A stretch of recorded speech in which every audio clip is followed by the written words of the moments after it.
Presented by Honda. We've been fans since day one. Honda, official vehicle of the Toronto Blue Jays and proud fan since 1977. Welcome to Arlington, Texas and Globe Life Park. And yes, dogs are invited tonight. It is Bark in the Park night here in Arlington. Lots of fans. They went around the track before the game with their dogs and they are all bundled up. It's also the Elvis Andrus bobblehead night too, so there are a lot more fans than you might expect, but you can see everybody's bundled up. It's 5 degrees at the start of this game and it feels like 0. So it is a cold night. It's the coldest night I've ever seen in this ballpark. Partner, it's a 3-dog night tonight. You bring those dogs into the house, you run them around here, and then you use them for warmth because it's freezing here. Look at the Texas Rangers as they're getting ready to take the field, all bundled up. I'm with you. This is the coldest I've ever been in this ballpark. Yeah, and last night it was about 75 degrees, but during the course of the ball game, the temperature dropped dramatically, and you can see the Blue Jays, they've got their toques on, and everybody's bundled up, and quite honestly, it's a much better crowd than I expected to see here tonight.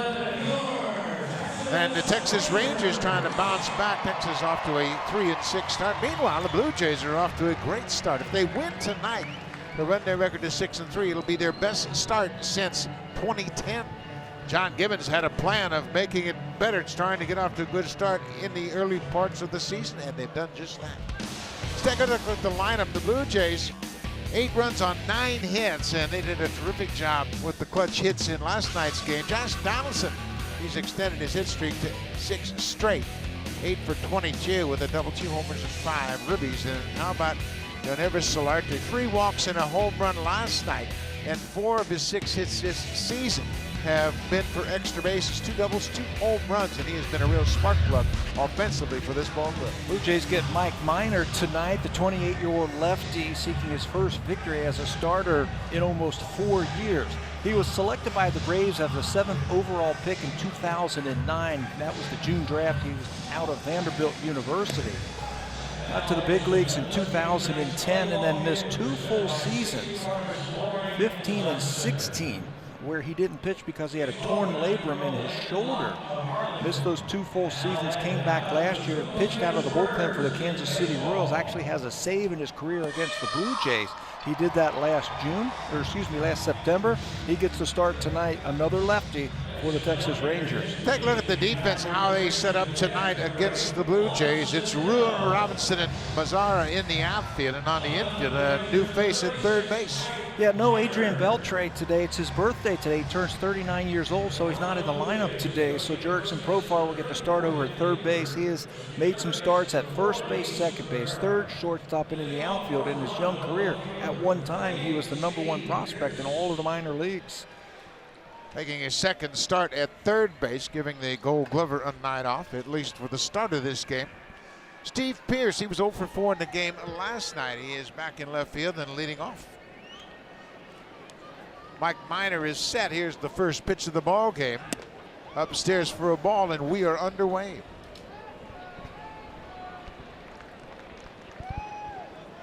Pearce has appeared in 5 games.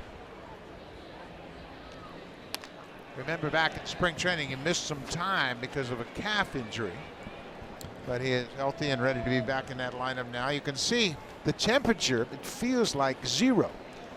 And there's a breeze blowing, and it's going to get even colder as the game goes on.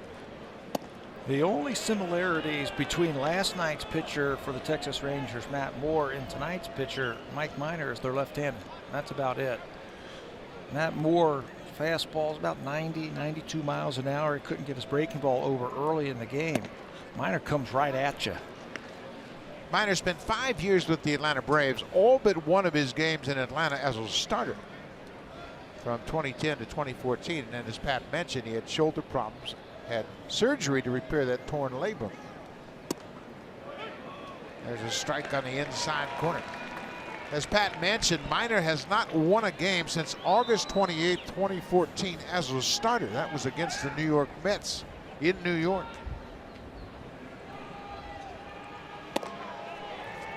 There's a leadoff walk. Boy, the Blue Jays have had some good at-bats early in the season. Yes, they have. They did last night, and they're starting it off tonight extremely well. Let's take a look at the scouting report for Mike Minor, tonight's starter. It's basically fastball, cutter, changeup, curveball. He likes to pound that strike zone with that fastball. He'll cut it when he needs to. He'll turn the ball over with his changeup. Minor's got a good arm. You can see he can really hum that fastball in there. 6'4" and 210 pounds. Josh Donaldson batting in the 2 spot. Donaldson takes a look at a strike. Josh had a good night at the plate. He finished up 2 for 5 in the ball game, but he hit the ball sharply 3 times he came to the plate. Blue Jays did a really good job against Moore, the starter, Matt Moore, in working counts and not going off those pitches that were just off the plate. Donaldson behind 0-2. Moore was nibbling and the Blue Jays weren't biting on it. Ended up with, in his work last night, 4 walks in 3 1/3 innings, so the Jays were very patient.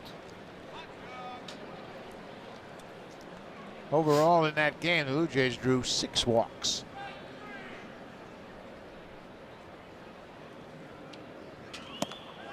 Strike 3 call. Donaldson thought it was off the plate outside, but he is called out on strikes. Mark Wegner, the home plate umpire, rings him up.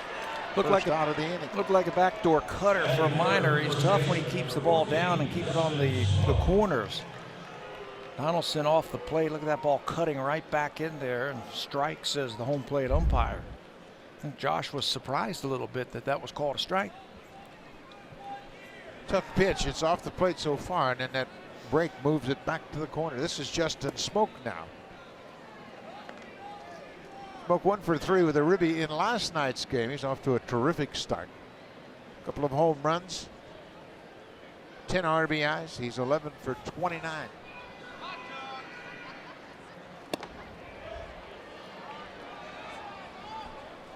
Not many of the Blue Jays have a lot of at-bats against Minor. Obviously, first of all, he worked his first 5 years in the National League. Last year as a starter with, or excuse me, as a reliever with Kansas City. Smoke is 0 for 2. For his career, he's 2-0 against the Blue Jays with that 1 save that he got last year. I don't know if you remember that one. It was in September, a 1-0 game. September 21st. He's made 2 starts, but you have to go all the way back to 2011. June 21st, 2011, he started against Zach Stewart and the Blue Jays. Off-speed pitch, and Smoke is out in front. His second start, and only other start prior to this one, May 30th, he started against R.A. Dickey, and Minor went 7 innings, picked up an 11-3 win. That was his second win, and then he got that save in that last outing in September. And the Texas Rangers thought so much of him that they signed him to a big free agent contract this December. 3-year contract he signed early in the offseason on the 6th of December. Solarte's on deck, full count, 1 out. Another walk. Smoke takes the ball up and away. The Blue Jays got off to a terrible start offensively. They didn't do anything. 3 runs and 7 hits in their first 2 games, but it's been a different story over the last 6 games. Yeah, since then they've won 5 of those 6 games and leading the pack. Smoke, Russell Martin up there. This is the on-base plus slugging average of the top 5 guys. They've been putting it together. For me, watching them, their at-bats have been a lot better. 2-strike approach has been better. They've been hitting the ball all over the field. Left center, right center, back through the middle. And Ervis Solarte goes after the first pitch. Solarte has the most at-bats against Mike Minor. He's 4 for 7 with a home run against the Ranger lefty. He had a big night last night. For the first time in his career, he drew 3 walks in a game. He also homered. Yeah, that ball that he hit a home run down and in, I absolutely turned on it. Showed that he's got some power. Breaking ball. Profar in third, second for 1, back to first in the dirt. Nice play by Joey Gallo. So the Rangers get the double play. That's just the third double play the Blue Jays have grounded into, but it ends the top half of the first. Marcus Stroman will take the hill when we come back.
Rangers had 13 hits in last night's game, a season high, but they lost 8-5. Let's take a look at their lineups. Shin Shu, Rougned Odor, Elvis Andrus, and Nomar Mazara.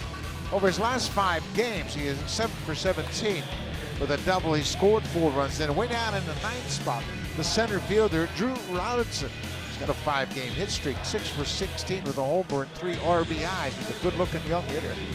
And he is going to face Marcus Stroman, who will make his second start of the season. And Marcus, if you can see on his hat, on the right side of his hat, he has written Humboldt Broncos, and on the left side, SK for Saskatchewan. Marcus feels very strongly about his relationship with Canada, and he is certainly honoring the memory of those who lost their lives in that horrific crash yesterday. And we all send out our condolences, thoughts, and prayers with everybody involved with the Humboldt Broncos. And the Texas Rangers did a very classy thing prior to the start of this game. They asked for a moment of silence to honor the memory of those that lost their lives in that horrible crash.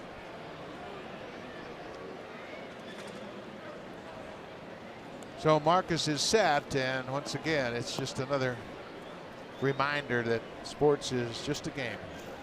There's a lot more to life, and we found that out in a very, very sad fashion yesterday.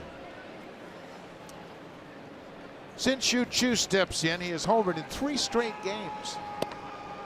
He has never homered in 4 in a row. It should be a good matchup for Marcus Stroman as he gets his second start of the season. Struck out 8 batters in that first start against the Yankees, his most ever in his first start of the season. He has only pitched 1 other time here in this ballpark, and that was last June. And he got hit around here, 7 earned runs in just 4 innings against the Rangers, but his sinker should work well against all these left-handed hitters tonight. That misses low. 2 balls and a strike. The leadoff man, Shin Shu. He homered in last night's game in the 6th inning off Marco Estrada. Had an RBI double in the 7th. At the top of the zone, but Marcus didn't get the call. On nights like tonight, you really have to get a feel for that baseball. It gets very cold, it gets very slippery. Ground ball, Smoke plays it on a hop. He'll flip to first, and Stroman's there, 1 away. Defensively, the Blue Jays have committed a few more errors than they would like in their early going, but in the outfield, it's Pearce, Pilar, and Grichuk, and it's good to see Diaz back at short. Yeah, Ledmus Diaz came out after 6 innings on Tuesday night with some back spasms. He is back in there tonight to play shortstop. Last night's shortstop, Yunevers Solarte, has slid over to play third base, and he'll play second base tomorrow afternoon in the finale of this 3-game series. But Diaz, it's good to see him back at his regular position. Rougned Odor moves up to the 2 spot. Odor hit 7th last night. Yes, that is Odor behind that mask. Looked like Odor was taking all the way. as Marcus did that hesitation. Yeah, that's kind of a bizarre leg kick indeed. And I think you're right. I think he was just going up there and taking a pitch.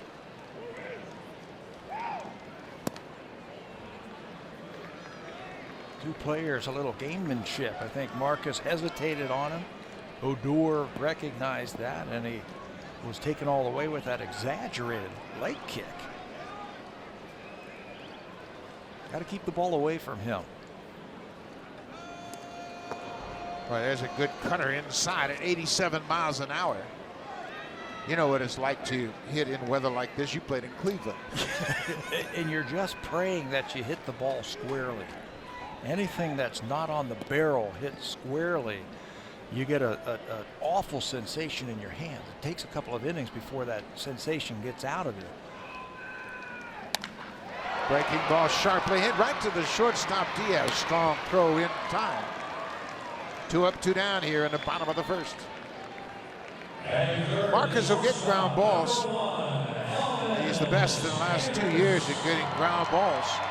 And he's got the good shortstop. I tell you what, watching Diaz in the early going, totally different player than we saw in spring training. Yeah, spring training, he just didn't look sure of himself, and we weren't really sure about him, but now you get to watch him day in and day out.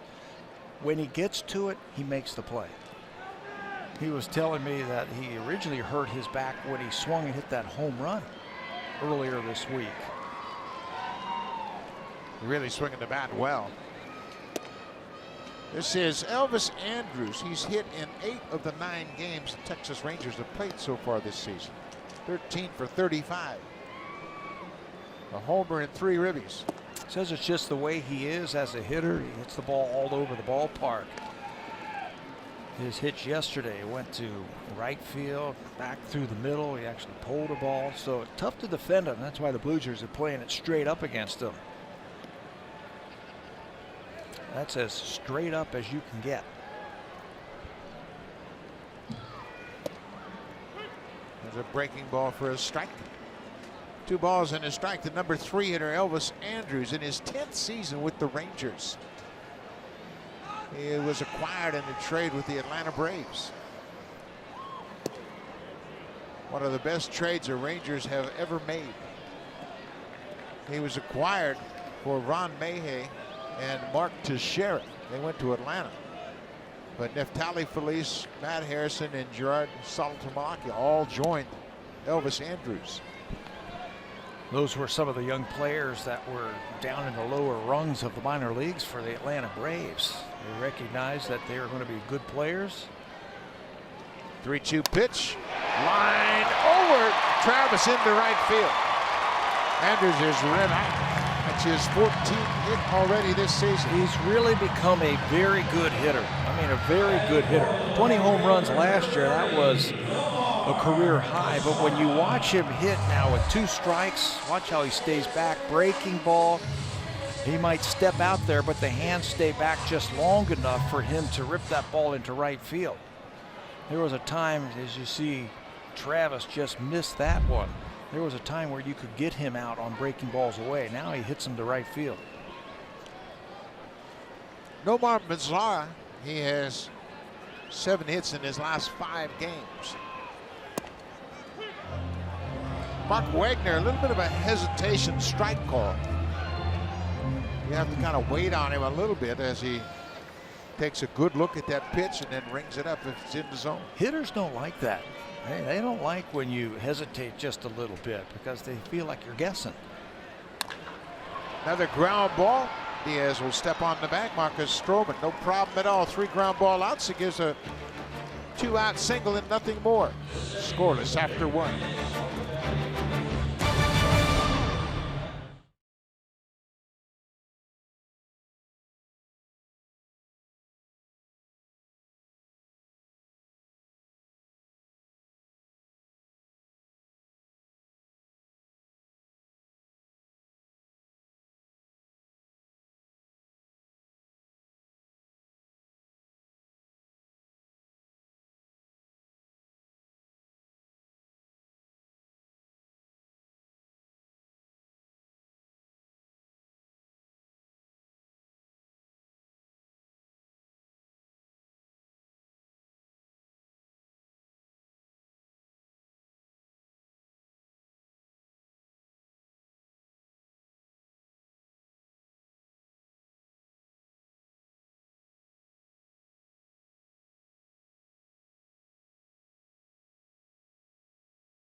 offensive struggle was hitting with men in scoring position, but so far so good as it's turned into a strength for this ball club in the early goings. And one of the big reasons, Russell Martin, he had 3 RBIs last night, and historically he's had slow starts, but he told me he's feeling really good at the plate, seeing the ball well, he's being patient and being selective with his pitches. Martin also says he likes what he's seeing from his teammates. He sees them bringing energy and enthusiasm to the ballpark and having great at-bats. Hitting coach Brooke Jacoby told me, quote, they're not trying to force things to happen, they're letting it happen. He noticed that some guys are trusting their approach, but the biggest thing Jacoby said, Buck, is that they can get on for the next guy with a walk. Everyone's buying into the game plan, and it's certainly shown. It has been a good game plan to this point. The Blue Jays as a team have the second best batting average with runners in scoring position at .322. And specifically, Russell Martin had a great off season. Yeah, going into the 2017 season, he looked thin. And he said, I was thin. I couldn't really work out the way I wanted to because of some knee problems. So I did a lot of yoga and a lot of exercising, but I was too thin. This year, I was able to work out normally, lift weights, and he looks strong. He looks thick again through the arms and the shoulders, and it shows in his swing. He had a great line today where he said, I've got some strength in my swing again now, and he is showing that with that long home run yesterday. He had the best line of the season last night when he said Solarte is Mooney Kawasaki with some pop. I thought that was terrific. Certainly Solarte brings that kind of enthusiasm and energy to the ball club, and it's much appreciated by the veterans like Martin.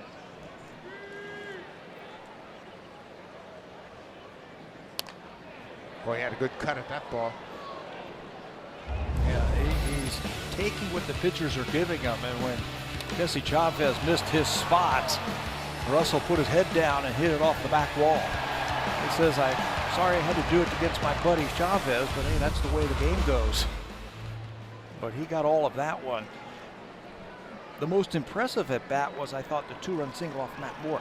Well, there's a nasty pitch, cut it down and in for the strikeout. Second strikeout for Minor. We mentioned that the Blue Jays offense got off to a terrible start, but over the last 6 games, they're hitting .280 as a team. Their on-base percentage nearly .360. And look at the runs per game. 7 runs. That was a real concern last year. They just couldn't generate any offense. Yeah, last in the American League in runs scored last season. And there are some guys in this lineup who can swing the bat. A little bit better approach, I think, in the early going this year than what we saw last year. There was a ton of strikeouts, a ton of swing and miss in the Blue Jays last year. A lot of reliance on the home run last season, not so much this year. High fly ball to center. Drew Robinson is there. Pilar flies out, 2 away here in the top of the second. I like what I see from Mike Minor early on in this game, pounding that strike zone down. You got to bet that the Blue Jay hitters are going to be eyeballing Minor early on in this game. Well, hitters hit just .214 off his fastball last year when he was pitching out of the pen for Kansas City. That suggests that he's got good life and movement on that fastball. Ledmus Diaz, 5 for 16. 2 doubles, 2 home runs.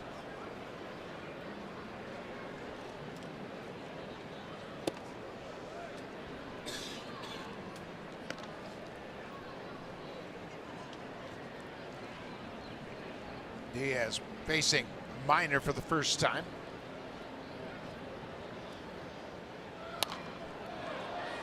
He's had some good swings. Unfortunately, he had to miss the last couple of games because of those back spasms, but he was swinging a red-hot bat. He probably could have played last night, but the way Solarte's swinging the bat, John Gibbons felt like it was better keep in there and give Diaz 1 more game. Another good swing. Well, I like what Gibby's doing, how he's trying to keep everybody fresh and keeping everybody's bat in the lineup at times.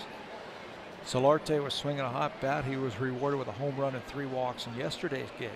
He's played third base today. Diaz back in there, and Devin Travis got a shot at him. He's going to be off tomorrow. Fly ball to right. Mazzara has a beat on it, and that'll do it. Mike Minor retires the side in order with the strikeout. Joey Gallo will lead things off for Texas when we come back to Arlington.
And he has really been consistent. When you look at the numbers, it's remarkably similar 2016 and 2017. You want consistency? There it is right there. Same amount of home runs, same amount of opponent's batting average. The whip's about the same, strikeouts, everything is about the same.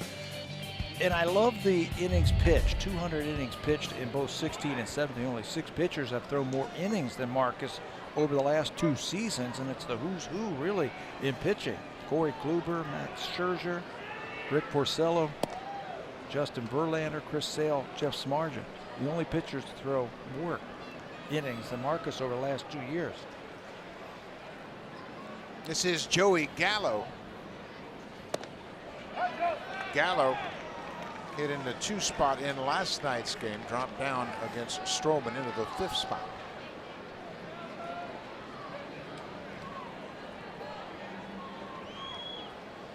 Gallo has a lot of power, but with that comes a lot of strikeouts.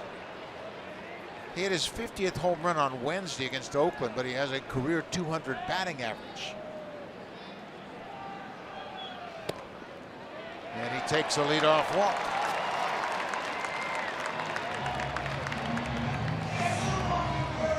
Leadoff man aboard here in the bottom of the 2nd. Saying in the first inning that you got to get that ball rubbed up. On nights like tonight when it's so cold, that ball can get very slippery and just don't get that good feel that you need to. When Doyle Alexander pitched for the Blue Jays at Exhibition Stadium on nights like this, between every inning when he went back to the mound, he would soak down the bill of his cap with water just to be able to get an easy grip for some moisture. I played with pitchers that had a little pine tar rag in their back pocket, and they would put their hand in their back pocket and get a little pine tar on their fingertips so they can grip the baseball. Yeah, a lot of pitchers have used that over the years, and some people like Michael Pineda put it on their neck, and well, that's a little bit too obvious. That's a little obvious. Put it in your pocket. Subtle. This is Jurickson Profar. He's playing 3rd base tonight. And Stroman, he's having trouble with that grip. There's no question about it. We mentioned at the start of the game tonight, it's 5 degrees and the wind chill factor makes it feel like 0.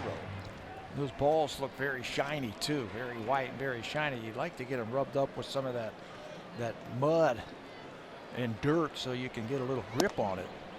That's 7 in a row that he's missed to start the 2nd. Yeah, it's really challenging for a pitcher, and you know, on a night like this, and certainly a lot of the fans have been outdoors on cold nights where your fingers get very slick. You just have to figure out some way to get a positive grip on that baseball. 3-0. You know, one thing that'll help is as you go out there, get a little bit of a lather going, a little sweat a little bit, and that'll get some moisture on your fingertips. That'll help you to get a grip. 8 in a row. Back-to-back walks to start the bottom of the second. One thing that Marcus always has in his back pocket is the double play ball. The Blue Jays defensively had turned 13 double plays so far on the ground, and Stroman is a master of getting ground balls. Well, they got the perfect guy standing in there in Juan Centeno for a double play. I'm not sure Texas is going to let him swing the bat here. After Centeno, you have a right-handed hitter, Ryan Will, and then a lefty, Drew Robinson. Centeno making his third start of the season. He's been in the big leagues the last 5 years, but he has bounced from the Mets to the Brewers to the Twins. Houston last year, part of that World Series team. He does bunt it up the first baseline. Stroman's going to let it roll foul, and it does. Jeff Bannister, the manager of the Texas Rangers, was talking the other day about his team. He said, you know what, I might have to utilize the bunt early in the ball game to move runners up, try to strike first. I know what type of team I have. I know what type of pitching staff I have, so I'm going to try and utilize the bunt early in the ball game. Stroman just wisely lets that one roll foul, and I think it's a wise move too. Well, especially on a night like tonight where Stroman's having trouble throwing strikes, and you say, well, why would you give up an out in this situation? But I think you're better up to give up 1 out than 2. And he's a classic example of a guy, if he hits it on the ground, it's going to be a double play. The Rangers so far in their first 9 games have just one sacrifice bunt. That was executed by Ryan Rule, who's on deck. He gave away what he was going to do there when Marcus had that inside move. The Texas Rangers might take it off now. Bunting, and fouls it off. 2 strikes.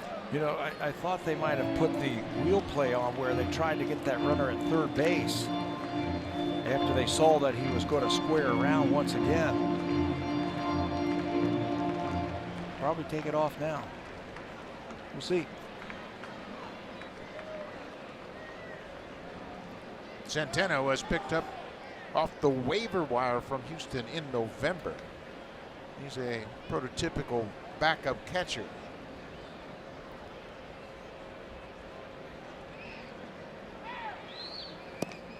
Breaking ball missed. By that I mean he's a left-handed hitter first and foremost, and that's what everybody's looking for in a backup catcher. Secondly, he's a good game caller, and he comes up with big hits every once in a while. He beat the Blue Jays last August with a walk-off base hit in off Houston. of Osuna. In Houston, when he was a member of the Astros. Big comeback by the Astros. Ground ball. This is going to be tough to get to. Travis will flip to first in time, and it works like a sacrifice bunt. As Centeno grounds out 4-3, and the runners move up. You might as well write down sacrifice bunt right there, because that was placed perfectly with 2 strikes. He really cut his swing down and just tried to get the ball on the ground softly. You can see the dugout appreciates that true strike approach by Centeno. So now there are runners at second and third with 1 out. The number 8 hitter, Ryan Urua. Just 2 hits in 23 at-bats so far this season. There are times when you need a strikeout, and this is one of them. Don't allow him to put the ball in play. That's a good pitch. Nothing wrong with that pitch. And Martin knows it. He's going to do some politicking with Mark Wegner, the home plate umpire. It's not where he catches it, it's where it crosses the plate, and it looked like that one crossed right at the knees. You'd like a strikeout or a pop-up, something like that, to keep that runner at third.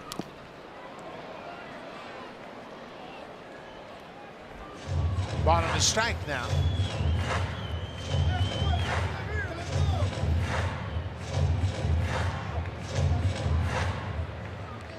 So Martin getting a little courtesy from the home plate umpire as Mark Wegner brushes off home plate. got hit with that last ball, foul ball off the bat of Brewer.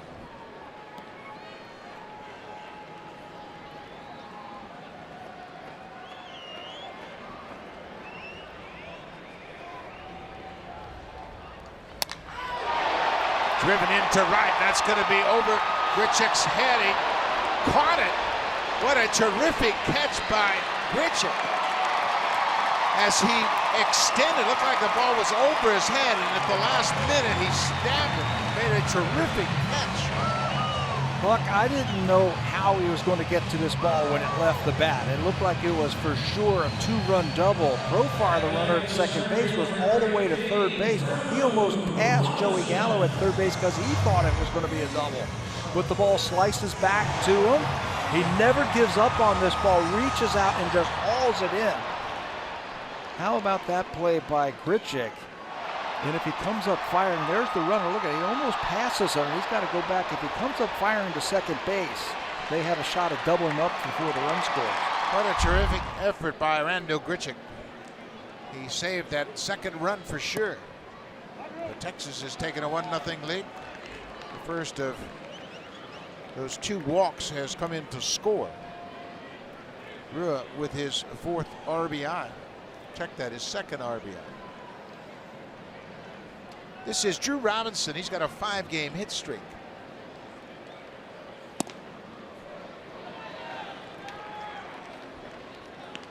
Marcus needs that pitch at the lower parts of the strike zone. He's got that sinker. Right now, Texas is laying off of it, but it looks like it's a strike.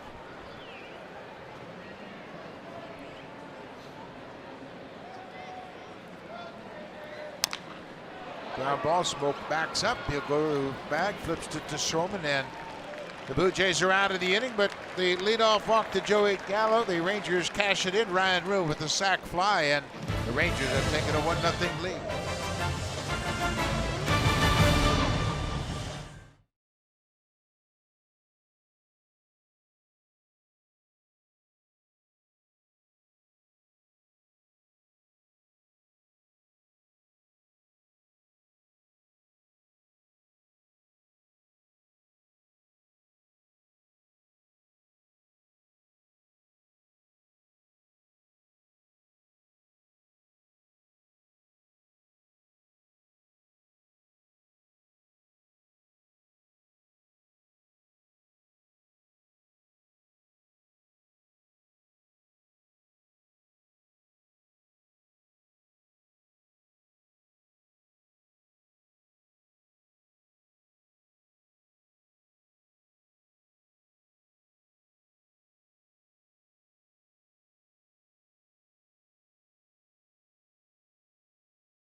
He went to Vanderbilt, and in 20 games against the American League East, he's been impressive. A .241 earned run average, and he's held opponents to a .199 batting average. Interleague play, that's how that happens. And yeah, great stuff. Bonus batting average under 200. Down in that strike zone. I'm impressed with his fastball. I'm impressed with his command. I'm impressed with his movement. A lot of late movement that we have seen against these right-handers on the inside part of the plate with that cutter. For a guy who has battled a lot of injuries in his career. Randall Grichuk hits it high in the air to the power alley in left center. Drew Robinson is there, and Grichuk's getting closer. He just missed a home run last night. Had a good pass at that last fastball. You know he wants to do something special for his family who've come over to watch him play. Robbed of a hit in the 5th inning yesterday on a nice play by Robinson in center field, and he just missed that one. Number 9 hitter Devin Travis Haven't had a good game last night. He doubled, single, went 2 for 4 in the game.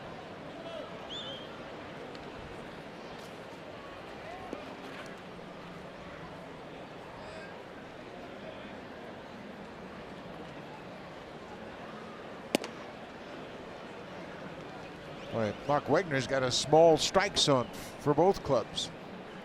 That ball looked like it caught the top of the strike zone. And if you're the hitters, you make note of that. Understand what the strike zone looks like tonight.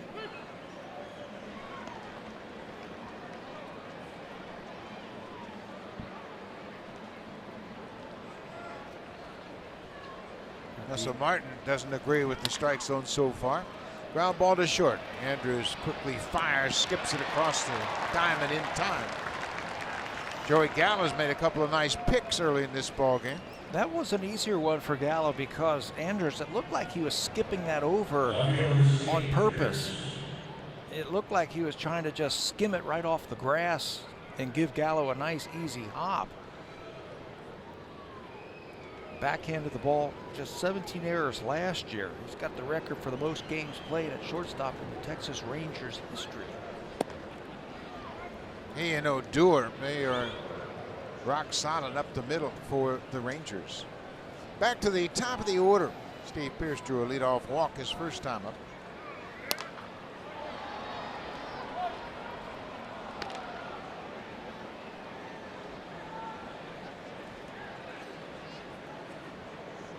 Steve getting an opportunity in this series with 3 left-handed starters.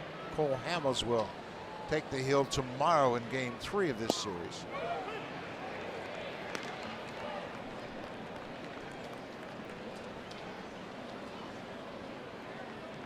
Jaime Garcia and Cole Hamels tomorrow afternoon.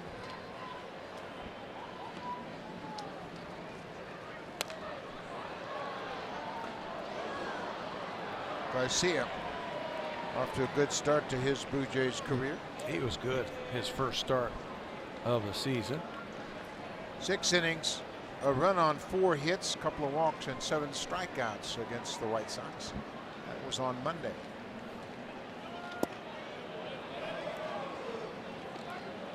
Russell Martin was looking at the last pitch, making sure that that wasn't called a strike. That's the pitch that Stroman needs to get. 2-2 to Pearce. Now it's a full count.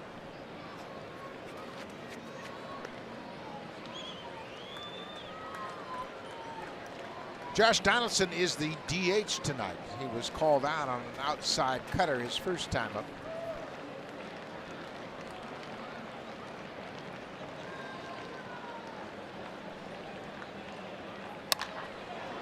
High fly ball. Omar Mazar, the right fielder, moves under it and makes the catch. 3 up, 3 down. Buck Miner has retired 7 in a row.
NBJ6392 to earn My Blue Jays points just for watching tonight's broadcast.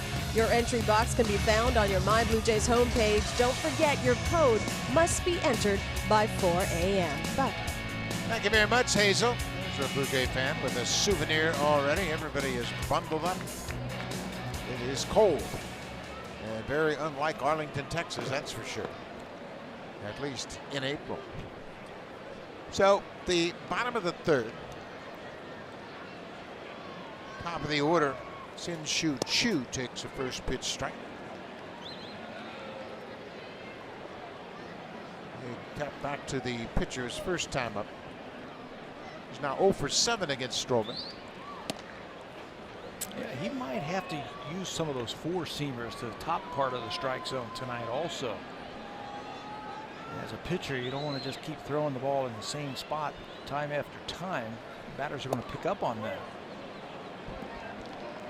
Well, and we have talked about this in the past when a pitcher is struggling to throw strikes, and it's a tough night for pitchers because you can't get a good grip on the baseball. It's hard for a catcher to figure out what to call next. Sharply hit, pass Travis into right field. Grichuk over to cut it off, and Chu has a leadoff single. You know, Buck, we have talked about how much the ball moves when Marcus Stroman is on the mound. We now have the ability to show you how much it moves. This is his first at bat, Odor, and watch how the ball just keeps moving downward. That's the type of playing that you got to deal with. Love that slider right underneath the bats, and there's the finishing touches right there.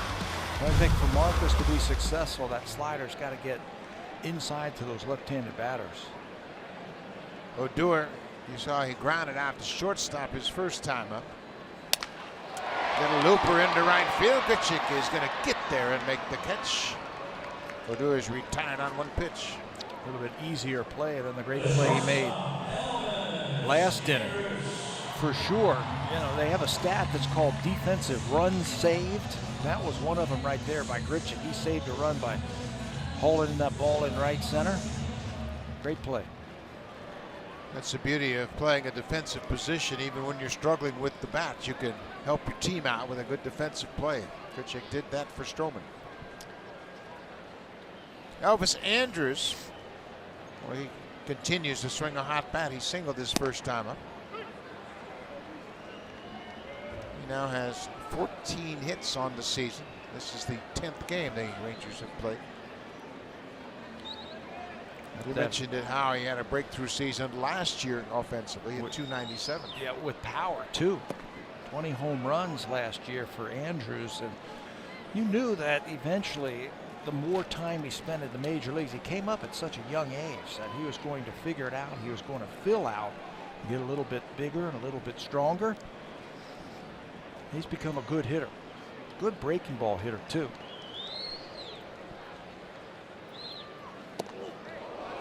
When the Rangers identified Andrus as a player they wanted in the Teixeira trade, he was 18 years old, playing in Able, playing for the Myrtle Beach Pelicans.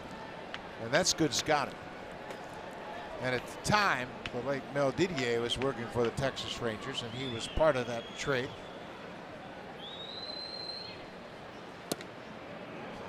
Yeah, when you trade major league talent and you're going to go all in and get young players, you better not miss. And the Rangers really set themselves up nicely with that trade. They got 4 very good young players.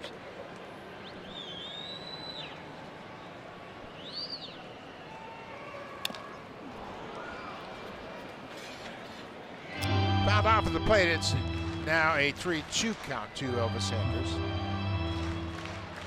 Omar Mazzari waits on deck. He hit into a fielder's choice. That ended the bottom of the first inning. You know, if they feel confident enough right now that Andrus is going to make contact, they might start that runner over at first base. I think you have to start him just to stay out of a double play. Stroman throws so many ground balls. There goes the runner. Ground ball, and the shortstop broke to cover. It goes into left field, and Chu ends up at third base. Another base hit for Andrus. Yeah, and not just stay out of the double play, but maybe you take advantage of the infielder covering the bag, and that's exactly what happened. The shortstop covers. Watch Diaz break when Chu breaks. Andrews recognizes that it's not hit very hard, but it's hit in a good spot. That'll send Chu over to third base.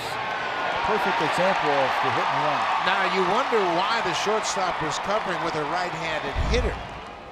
He hit a line drive into right field his first time up, and that pitch was a breaking ball. But he has gotten hits to the right side, so on a 3-2 pitch, they figured he was going to go that way, and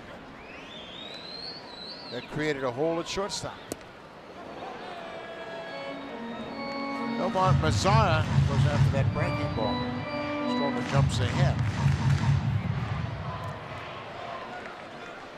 Still nobody hurt if you can get the ball on the ground, and you got to bet that Nomar Mazara is going to try and lift this ball.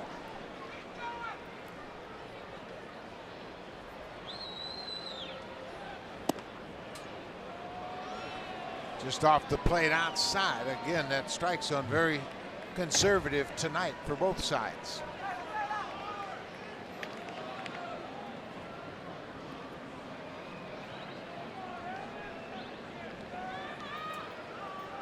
Andrews had 25 stolen bases a year ago.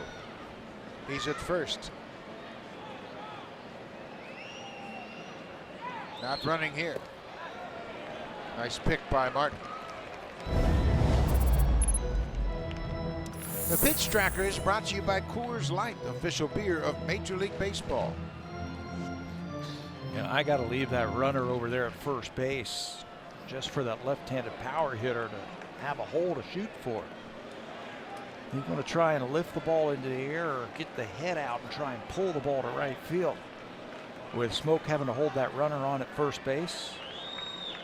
And Marcus knows that, so he's trying to get that sinker down and away to get it on the ground, and he hasn't been able to execute his pitches tonight. Well, you can see the balls to strike ratio not Stroman-like at all. He's a guy that can really manipulate the baseball, but it's challenging tonight in these conditions.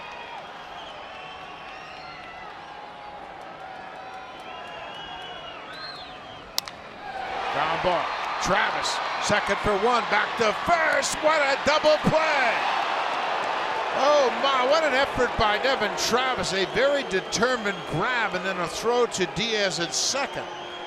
The Rangers obviously going to look at the play at first base.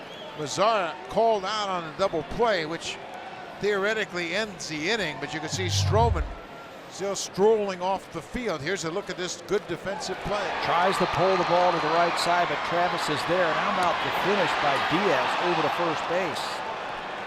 What a double play. Can't find a prettier one than that one. 14th double play of the season turned by the Blue Jays, and then gets Stroman out of a jam.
He had a terrific spring, and it looks like he's carried it into the regular season. Now, if you've been watching closely, you'll notice Pilar tapping his helmet as he begins his at-bat. I asked him about it, and Pilar told me there really was no story behind it. It doesn't mean anything. He doesn't even know why he started doing it. However, He remembers tapping his helmet at a spring at bat and got 2 hits that game. He went back and watched the video, took note of what he was doing, and decided to keep it going for good luck, and it worked. Pilar led the team in camp with 21 hits, Buck. So here we thought baseball players weren't superstitious. So I guess they are after all. They are 100% superstitious. And if they say they're not, they're lying.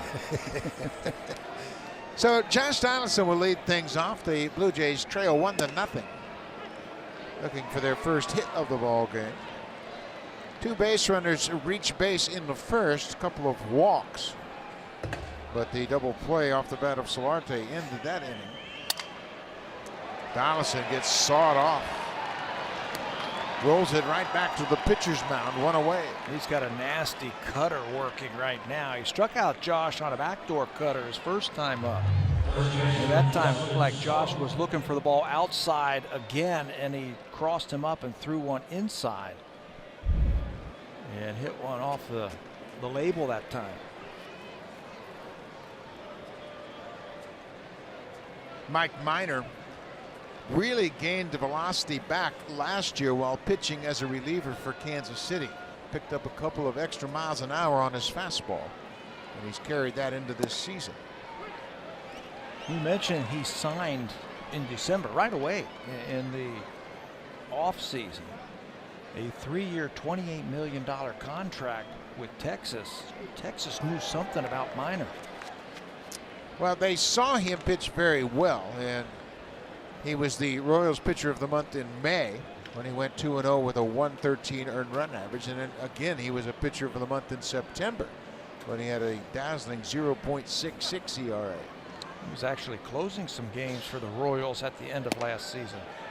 6 for 6 in saves. His longest outing of the year, 3 innings. That was back on April 20th last year against the Rangers right here in this ballpark. So he caught their eye.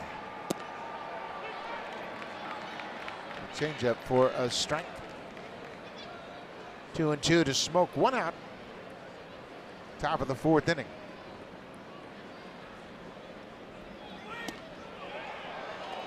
Took a shot at that outside corner with the cutter and missed.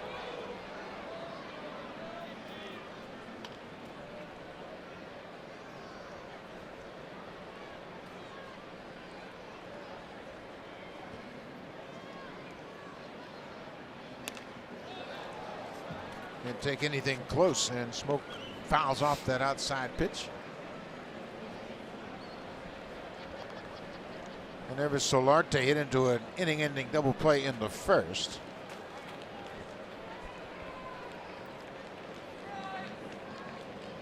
Here's the 3-2 to Smoke.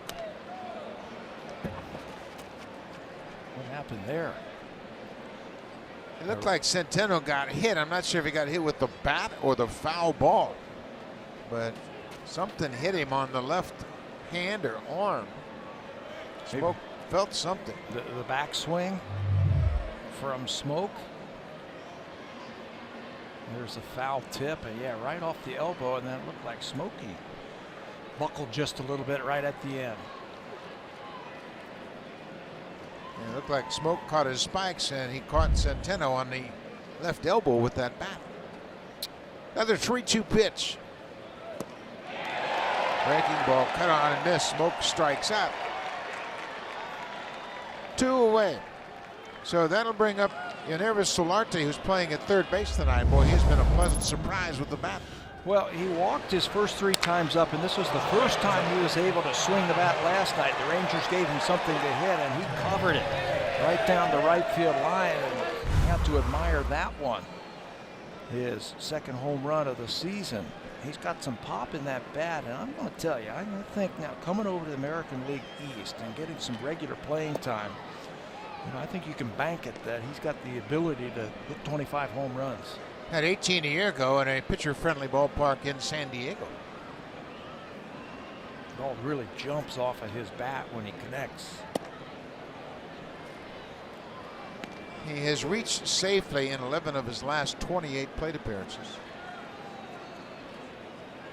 Those are his numbers against Minor, including that double play back in the first.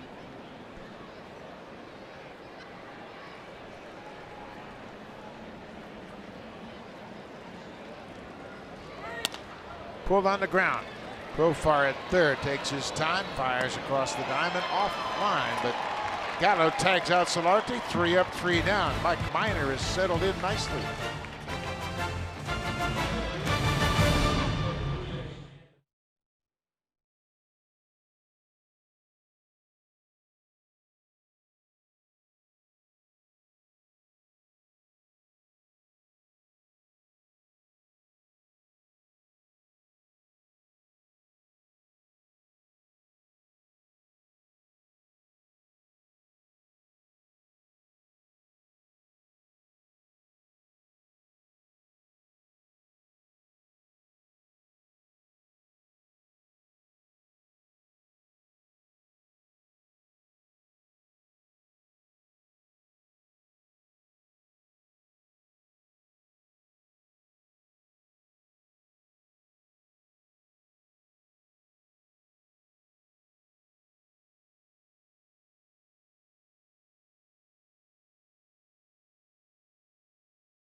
And Sportsnet begins April 11th. Always an exciting time, and everybody jockeying for position. And there's some fans that are going to have to wait another year for the Stanley Cup playoffs. But at least they're warm.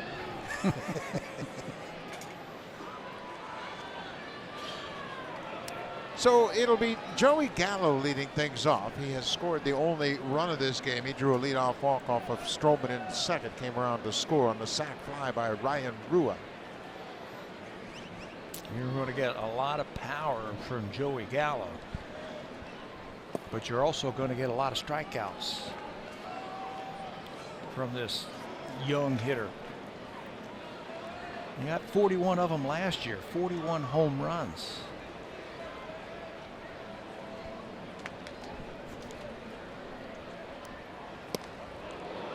Good changeup from Stroman. We mentioned Gallo, 50 home runs and a 200 lifetime average. Former Blue Jay J.P. Earnsebe in that same category. He has 80 career home runs, just hitting over 212 for his career. Mike Zunino, who's gotten off to a good start this year, but currently is on the disabled list. Zunino has 75 career home runs and a 209 career batting average. So with the power, you get a lot of strikeouts. You see that a lot in young hitters, especially home run hitters. They have holes in their swing. The good ones eventually close up those holes and figure out how to become a better hitter. I think when you watch this young man hit, you can see he's got the great power, and he's got good hand-eye coordination. He's got athleticism, and eventually I think he's going to learn how to hit and become a higher average type of hitter. But the one thing that you learn as you gain more experience and get more major league at-bats is you only have to hit strikes. A lot of young hitters try to expand and hit everything. It's tough enough to hit strikes. He lays off and walks for a second time.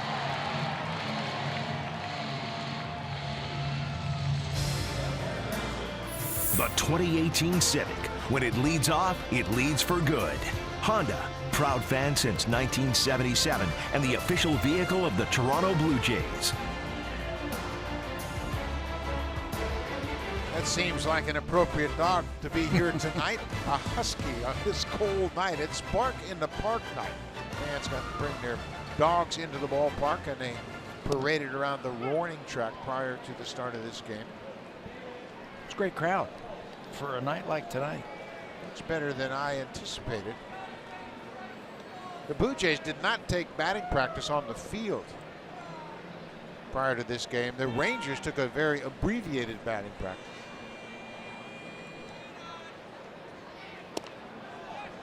The Blue Jays infielders came out and took ground balls.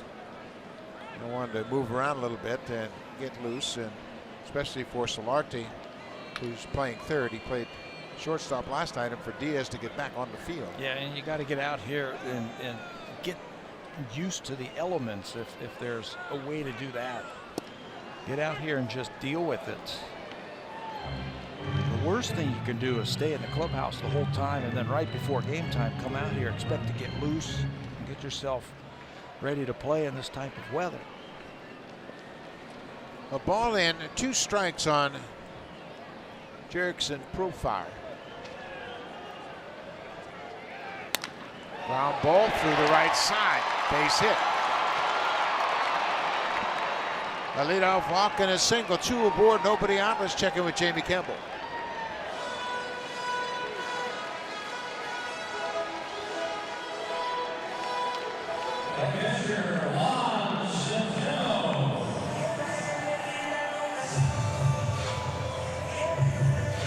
Yeah, but Jamie, you're a baseball guy. You know what 20 runs means. 20 hits. 20 to 1. I'm going to go out on a limb and say Miami is going to have the #1 pick in the draft next year. Oh, yeah. You can bank on that. They have really gotten off to a rough start. There are some big nights offensively for the Phillies. Centeno. Same situation. Trying to bunt again, fouls off the first pitch. He had a similar situation back in the second. He bunted 2 balls foul and then grounded out to move the runners up. Grounded out the second. What he's trying to accomplish here is get Solarte, the third baseman, to field this bunt. If he does that, Solarte's got to leave third base, and that'll allow Gallo to go into third base on the sacrifice.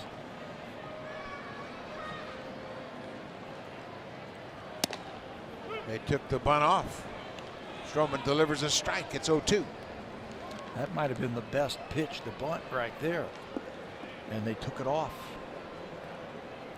It worked out nicely for him last time. He ended up grounding out softly to second base to advance the runners.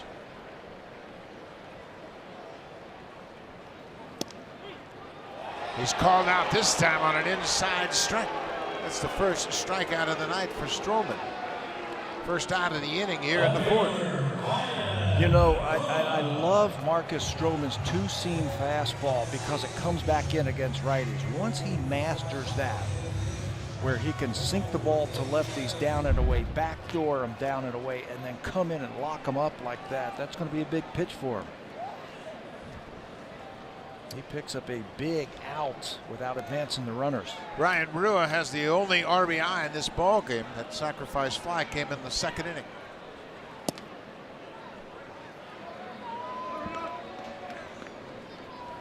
Marcus got a double play to end the 3rd. A terrific double play, a 4-6-3 double play.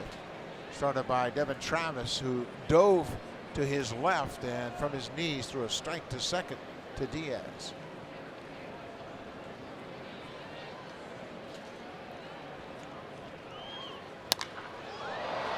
High fly ball into shallow center.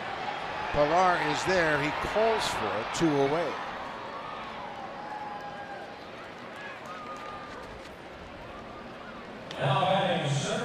So Gallo stays at second.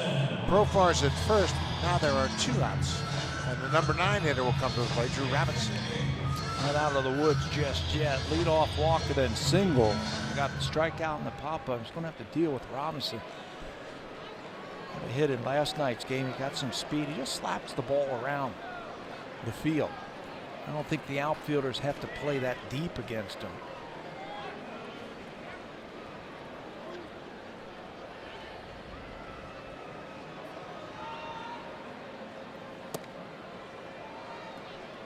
Off the plate for ball 1.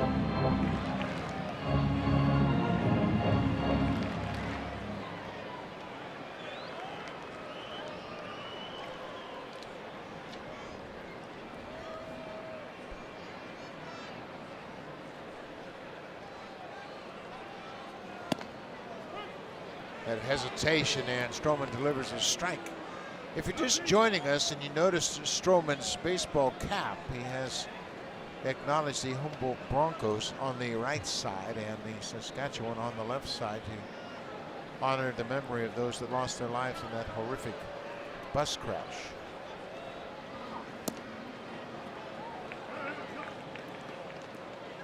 The Texas Rangers also had a moment of silence, and there's another look at the Humboldt Broncos, and good for Marcus to acknowledge that. And he certainly has a strong tie towards Canada, as we all do.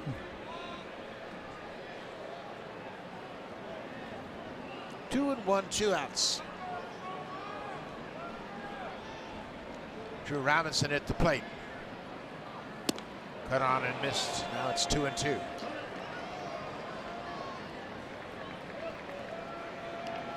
Finish him off. The Rangers have had 7 base runners in this ball game. 3 walks, 4 hits. But just one of them have been able to cross the plate. When he's been in trouble, he's been able to get out of it with good pitches like that.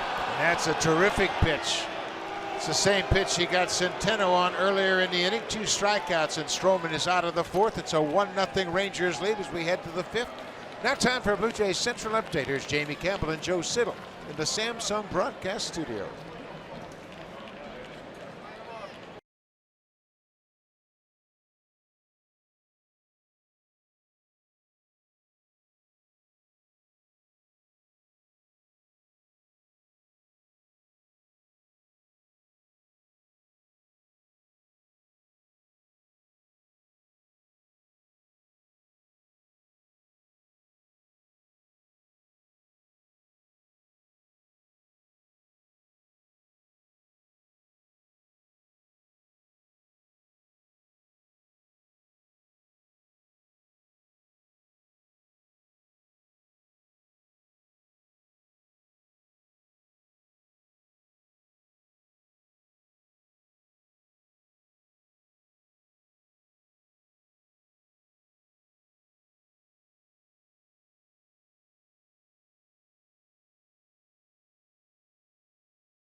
The Orioles and Yankees will wrap up their 3-game series. It all starts at 1 p.m. Eastern. That's 10 a.m. Pacific time on Sportsnet 1 and Sportsnet Now.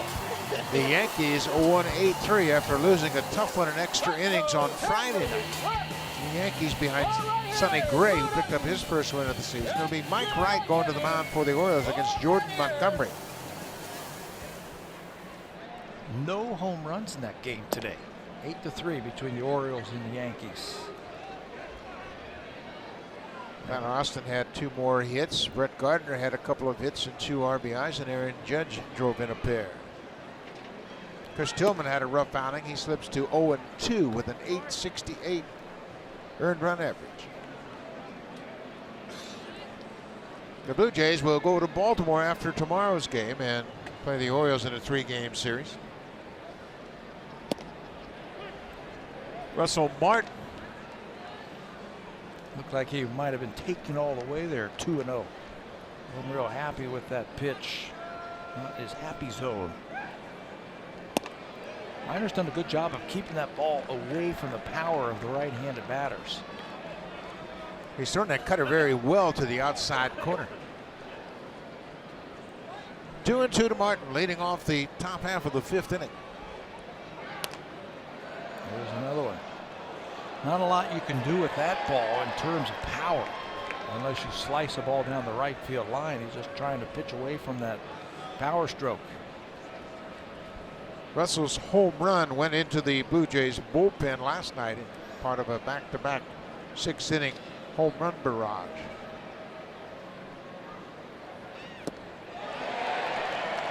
Good changeup by Minor. Blue Jays still looking for their first base hit of the game. He shook to that. Nintendo tried slider, fastball in, curveball, and then he finally got the pitch that he wanted. It's a changeup. It's the same pitch he struck Justin Smokeout with in last inning. Messes up with the timing. He's got a little dive on it at the end of that pitch. 11 in a row retired by Minor. He's recorded 4 strikeouts.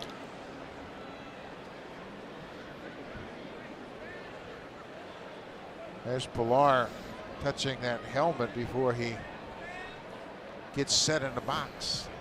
Something that he started doing in spring training.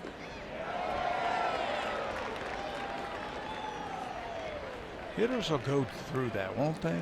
Something works for them, they'll just go right back to it. You know, you watch Ichiro and he holds the bat out, pointing it towards the pitcher, tugging on his sleeve. Jim Thome used to do the same thing, hold the bat out until the pitcher was ready. It's all to make you feel comfortable at the plate. Everybody has a little bit of a routine, and no one was more animated and dramatic than Nomar Garcia Parra. Cinching down those batting gloves each time he stepped out of the box. 1-2 to Pilar off the plate. Now 2-2. You know, the best that we ever saw, you and I, Mike Hargrove. I mean, he was called the human rain delay for a reason. He was very deliberate. Started out right here with the Rangers. Rookie of the year, 1974. He could hit. 2-2 pitch to Pilar upstairs. It's a full count. Lemus Diaz is on deck. As we mentioned, the Blue Jays haven't had a base runner since Smoke walked in the first.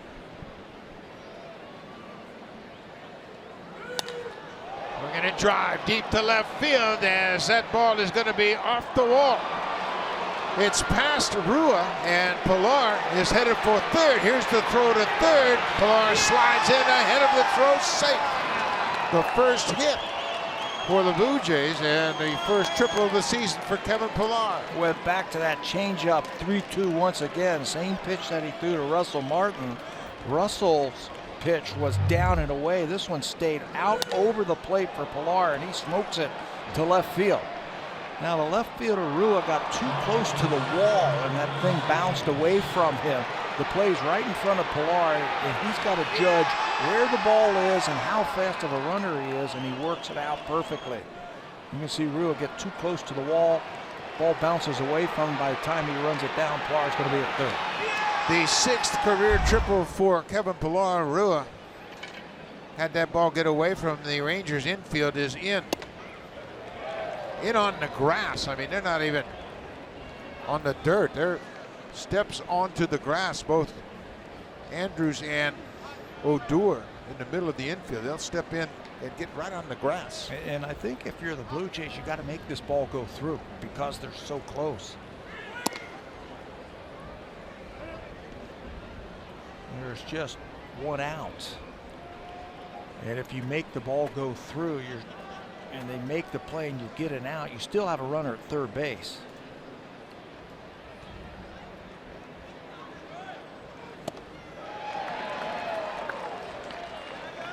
Obviously, we have talked about the Blue Jays, how they started play tonight, leading the American League, batting with runners in scoring position. A .322 average. They've had great at-bats in these situations. Upstairs. Diaz has 4 RBIs in the early going.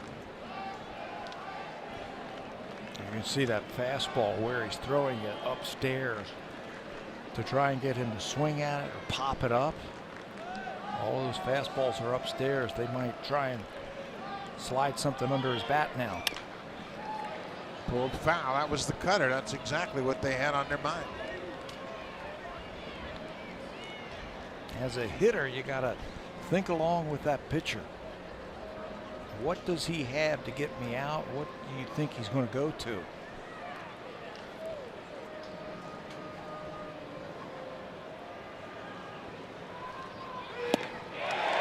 Changeup.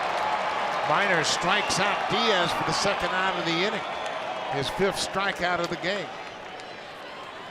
Very effectively using that changeup against some of these righties to neutralize the power. Power stuff early in the at bat for a Minor, and then he pulls the string on that changeup and gets him out in front.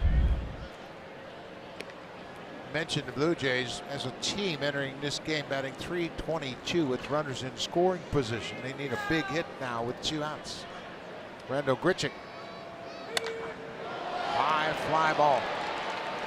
Rua coming in, still coming in, and he's there, makes the catch, and the Blue Jays get a 1-out triple and leave Kevin Pillar stranded at third. Mike Minor with 5 strikeouts, shutting out the Blue Jays.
With that hockey team. You know, we get on buses as kids and go to sporting events and never really think much of it, and to have something like that happen, it's just hard to fathom. Can't think about it. You know, we have kids, we have grandkids, we think about, you know, what would happen. So please know that Buck and I both are thinking of you, got you in our prayers, and we send out our condolences. Sin Shu Chu, the leadoff man, has singled and grounded out. He's 1 for 2. Chu has homered in 3 straight games for the 3rd time in his career. He has never hit home runs in 4 straight. For his career, that hit he picked up in the 3rd inning, his first career hit against Marcus Stroman. He's now 1 for 7.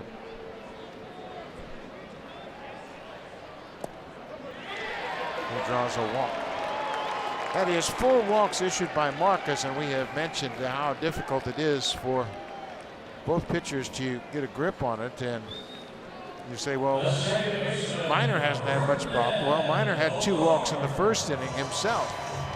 He's a different type of pitcher too. He really backspins the ball. Marcus is, you know, his bread and butter is the sinker slider combination, and that type of stuff really, you got to work the baseball. You got to have it really come off your fingers correctly.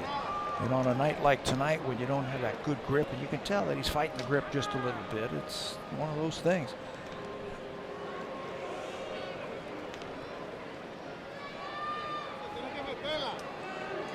More balls than strikes so far tonight. Rougned Odor is 0 for 2.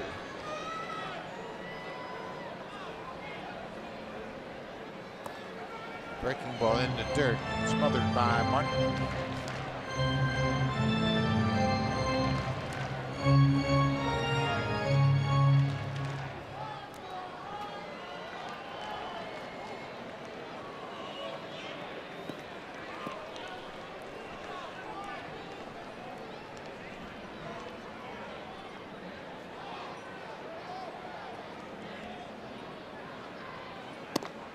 Off the plate. Odor is now 24 years old. This is his 5th season with the Rangers. He came up and played in 2014, got into 114 games. Last year he played every game. Led the American League in games played 162 and had 607 plate appearances. Jeff Bannister gave him a day off the other day in Oakland. He didn't like it. He was mad. He wants to play every day. That's a badge of honor for a lot of players, and you just don't see many players that play every single game. Odor last year played all but 68 innings at second base. Even though he didn't have the type of season like he had the year before, he hit over 30 home runs, he still made the call every day. He hit 204 a year ago, 30 home runs and 75 RBIs. His career high in home runs, 33. So he draws a walk, back-to-back walks for the Rangers here in the 5th. Elvis Andrus, he's got 2 hits already tonight. They've had the leadoff 2 batters on now 3 out of the last 4 innings. And I guarantee you they're not bunting now. Not with Andrus. Not a chance.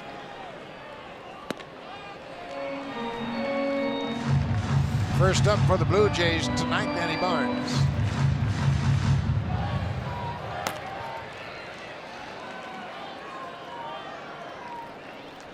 Tough night to get loose.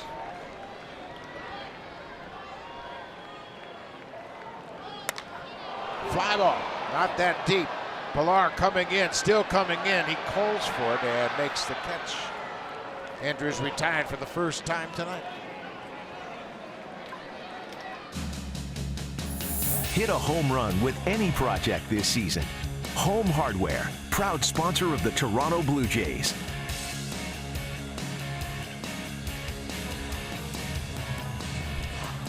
It is a nice night if you don't pay attention to the temperature.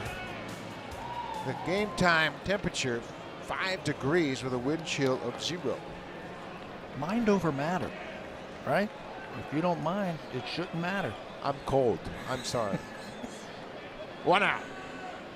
Nomar Mazara grounded into an inning-ending double play in the 3rd, and now Martin's going to go out to the mound and have a chat. That's interesting that they went through the series of signs right there, and he came set.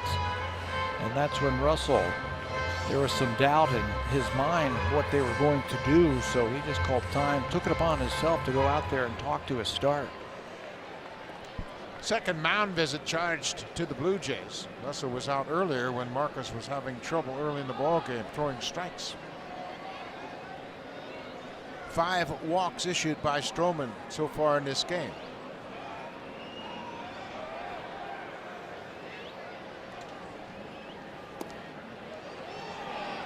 You know, the infielders, they're on their toes anticipating another ground ball, see if they can't turn 2 and get out of this thing.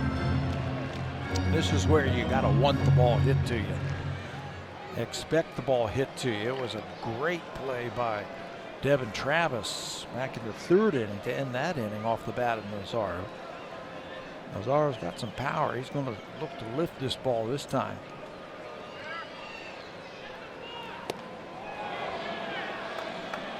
They called him for a balk. You know, I think it was the hesitation with runners on base, called right away by the 3rd base umpire. If you do something different with runners on base, and in his judgment he stopped and then went ahead with runners on base, they called a balk right away. Yeah, and that's clearly a balk because he starts his delivery and then he stops. Start. There. You can do that with nobody on base. John Tumpane, the umpire at third, picked up on it and called the balk. Now runners at second and third with 1 out. So that takes away the double play possibility.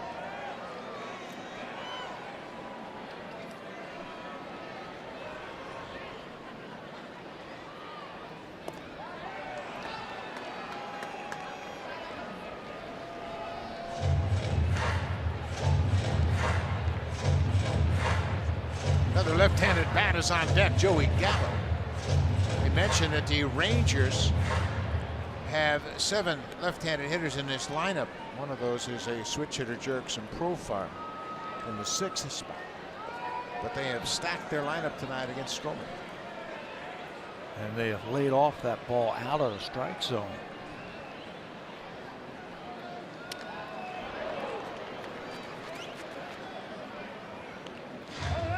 I think you got to be very careful with Mazzaro now that you've blocked those runners into scoring position.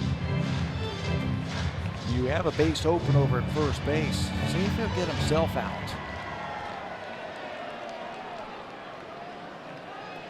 Marcus has done a terrific job of stranding base runners.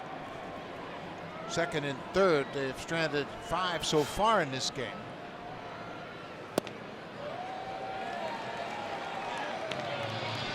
Can really be careful in this situation on the 3-1 count.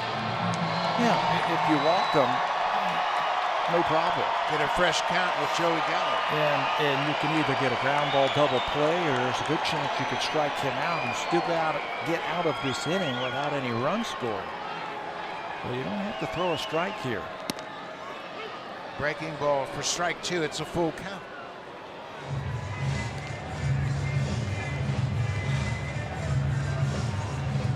Shin-Shu Chu's at third base. He started the inning with the leadoff walk. Odor walked behind him. They both advanced on the balk committed by Stroman. Second and third, Mazzaro with a 3-2 count.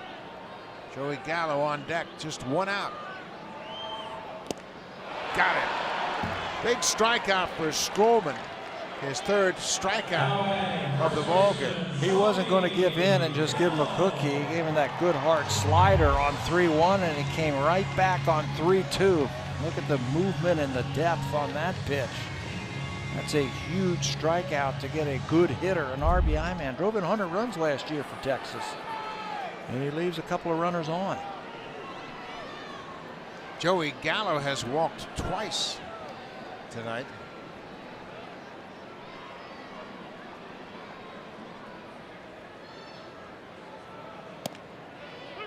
Well, he's zeroed in with that breaking ball now. He got it on the outside corner to get ahead of Gallo. That changes the entire at bat. Strike 1. Now the hitter is on the defensive.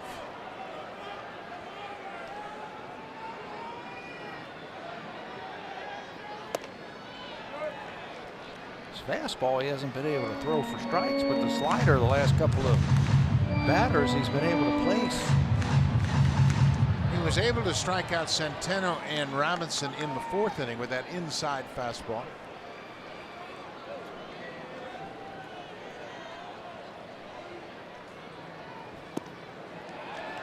And laying off that sinker. Gallo had a thought about swinging at him.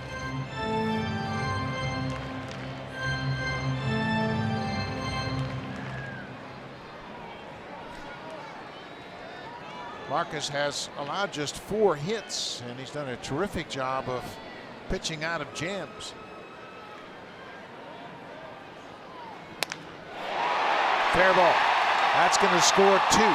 Choosing to score, and here comes Odor right behind him. Joey Gallo delivers a 2-run, 2-out double to make it a 3-0 game. Looked like he tried to pound that fastball in there to get him to swing through it or pop the ball up, but he just couldn't get it in enough. And the hitting hero tonight has been Joey Gallo for Texas. A walk and a run scored his first time up. He's going to play 2 with the double. They go inside. You can see they couldn't get it in there far enough. And he makes him pay with the ball down the right field line, so that leadoff walk to to Chu, and then the walk right behind him ends up scoring. You can see where Russell Martin is set up, and the ball stays over the middle of the plate. For Joey Gallo, RBI's number 100 and 101 for his career. Now he delivers a big hit here in the 5th inning to give Texas a 3-0 lead. Pete Walker again out to the mound. And you say, wait a minute, Russell went out to the mound this inning, and Walker came out, so it's the 2nd visit. But 2 visits have to come from the dugout before you're forced to make a pitching change in the same inning.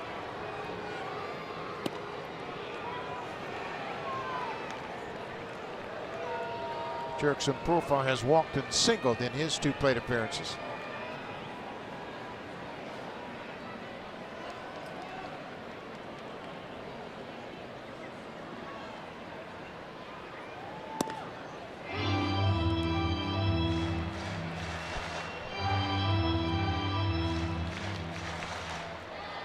Back-to-back walks to start the inning, then the balk charge to Stroman, and Gallo cashes in with a 2-run double with 2 outs. That balk was so key because it took the double play away. There's another base hit past Smoke down the right field line. Gallo's in to score. Profar stops at 2nd, and Jurickson Profar picks up his first RBI of the season. And that will end the night for Marcus Stroman tonight. Just couldn't finish off Gallo and Profar as they played a couple of runs. 3 more to make it 4-0. Stroman had a tough time with command and field here tonight. He walks off the mound trailing 4-0. Danny Barnes into the ball game here in the 5th.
Tuesday against the White Sox when he threw 2/3 of an inning. Well, last season he was one of the best in the American League at stranding runners. He's got another runner in scoring position here as he comes in the 5th inning. He does it with a good fastball and a changeup. One of the reasons he was able to strand all those runners, he only held opponents to a 118 batting average with those runners in scoring position. And he had a knack of getting himself out of trouble when he came into the ball game. Juan Centeno, the catcher. Centeno's over Chewy. He was called out on strikes. Stroman struck him out in the 4th.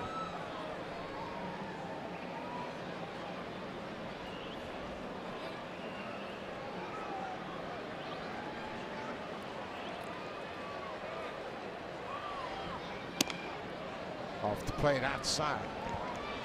3 runs in here in the bottom of the 5th. Texas has taken a 4-0 lead. Mike Minor has held the Blue Jays scoreless on just 1 hit.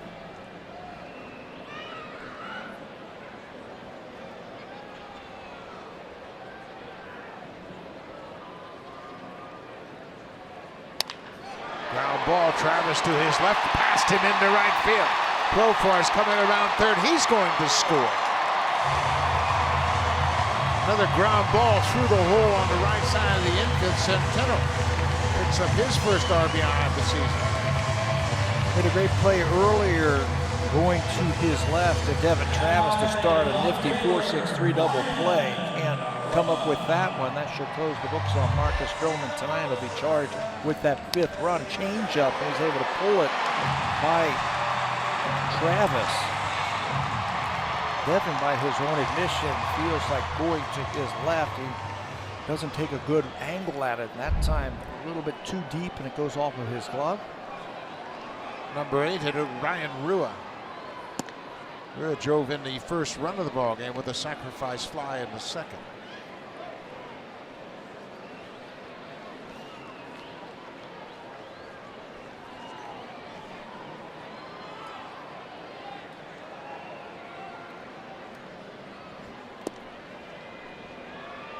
Barnes has developed a breaking ball and he will use more frequently to right-handed hitters. Like that one right there. Yep, it was like a slider that he really worked on in spring training. He said, I got to come up with that 3rd pitch. Been around now a couple of years. People understand that I like to challenge him with the fastball up in the strike zone and float that changeup in there. So I need something else to offset the right-handers. He's got one of those pitches where he can spin the ball up there and it gets by these hitters.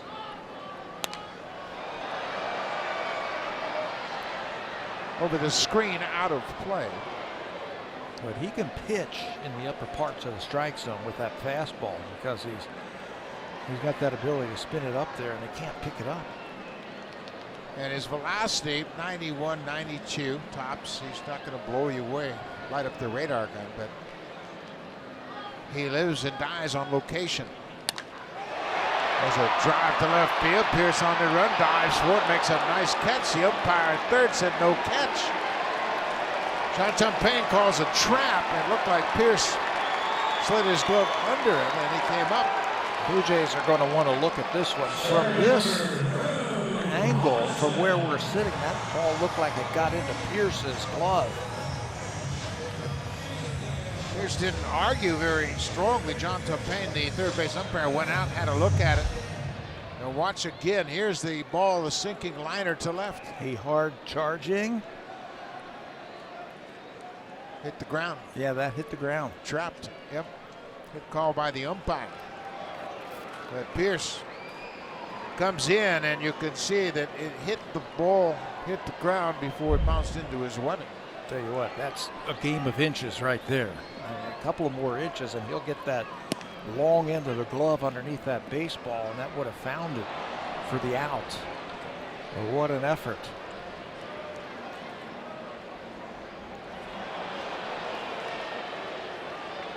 Rua with his first hit of the night. 4 hits in the inning, a couple of walks to start it.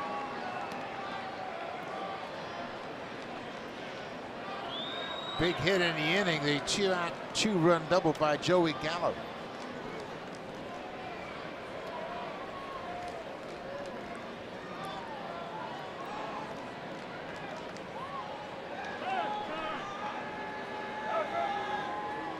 Drew Robinson is the 9th man to bat for Texas here in the 5th. His changeup should work well against these left-handed hitters of the Rangers. You mentioned they had 7 lefties in their lineup to start the game.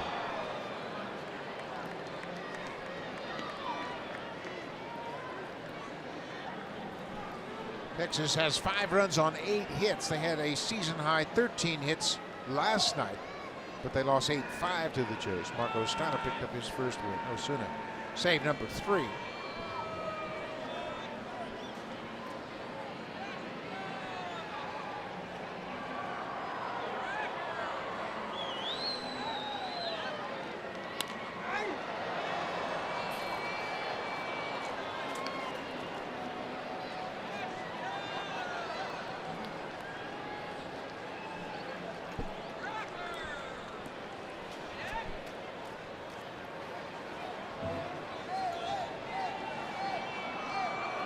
Marcus Stroman, you can see from the first inning on, he was struggling to get a real good feel for the baseball, and he ended up walking 5.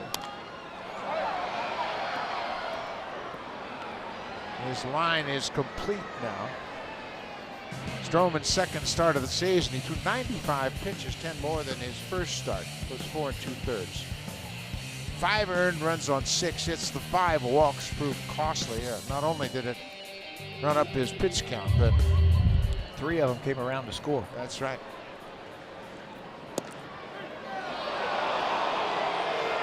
Robinson is called out on strikes. That ends the inning, but the Rangers get 4 runs in their half of the 5th and lead it 5-0.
The other great second baseman around the American League, it's pretty impressive what he can do when he can get in the lineup. Everybody knows Jose Altuve is all world, and Dustin Pedroia is a borderline Hall of Famer for me. But right behind those two over the last 3 seasons, there's Devin Travis sitting there with a .292 batting average.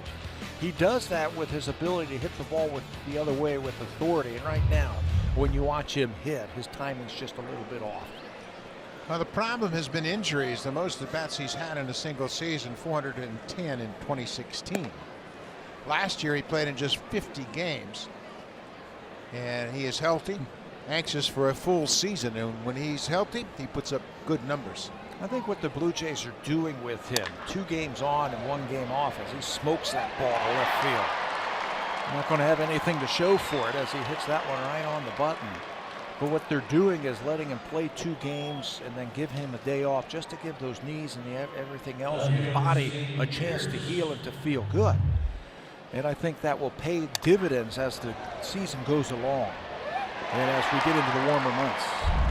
Devin did not play a game after June 4th last year, so that's why they're being very conservative with him as far as his game time, making sure he gets ample rest and gets back into the swing of things. Not scheduled to play tomorrow. And Hervis Solarte is penciled in right now to start at second base tomorrow against Cole Hamels. See Pearce, the leadoff man. Pearce walked in, flied out. Now, Officially 0 for 1. Tell you what, the Blue Jays should be paying attention how Mike Minor is pitching, because Cole Hamels is a carbon copy of Mike Minor. Good changeup. Minor's had a good changeup and great command of his cutter. Yeah, away when he needed to or into some of these righties.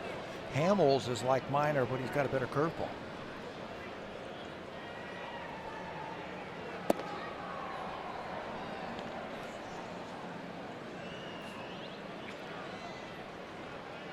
Two and 2. 6th inning. Blue Jays need a rally. Up and away. He has really made him work leading off. Pearce led off yesterday against Matt Moore, had 5 at-bats and worked a walk, scored a run. He's already been on base 1 time tonight. There's a drive to left, stay fair ball, stay fair, and it is gone. A home run for Steve Pearce. His first of the season. And the Blue Jays are on the board. There you go. He's had some good at-bats the last couple of nights against the left-handers. He's been on, I think, Mike Minor tonight. He walked and got to second base in the first inning, hit a ball hard in his last at-bat, just missed it and flew out to right field. This time takes that inside, it looked like a cutter, and smokes it down the left field line. Well, the Blue Jays have done a great job of scoring late in the game. This home run comes in the 6th inning with 1 out. And Mike Minor knew he got it all, and the only question was fair or foul.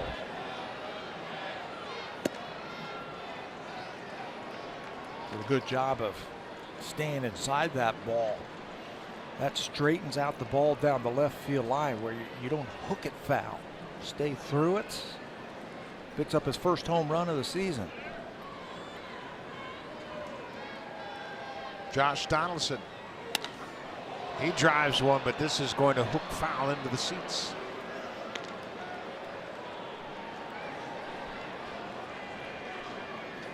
A couple of hard hit balls here in the 6th inning. Maybe that tells you something that he might be getting tired.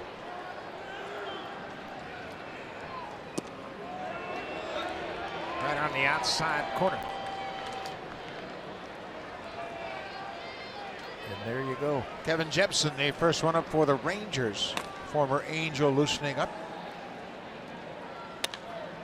Another drive, but well foul again off the bat of Donaldson. Jeff Bannister must be watching the same game. He's given up some long hits this inning. Maybe he's getting tired. Blue Jays finally getting a read on Minor.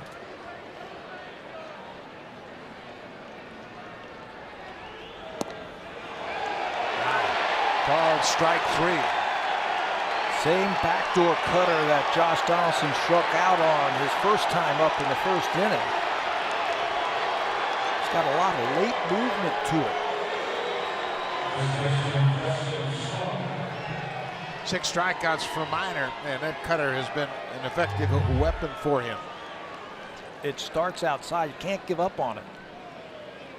Josh thinks it's down and possibly going around the plate.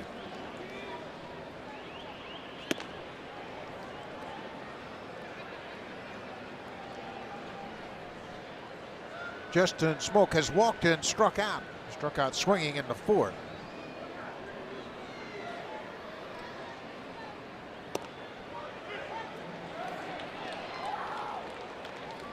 Kevin Pillar got the first hit for the Blue Jays, a 1-out triple in the 5th inning, but he was stranded at 3rd. Steve Pearce with a 1-out home run here in the 6th.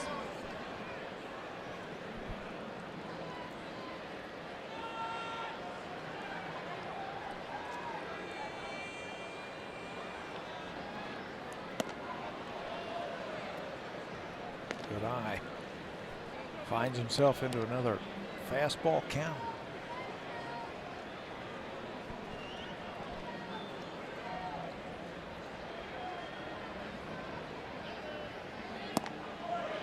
Same spot down and away. He's had that zeroed in all night. Yeah, against those righties, especially the right-handed power hitters.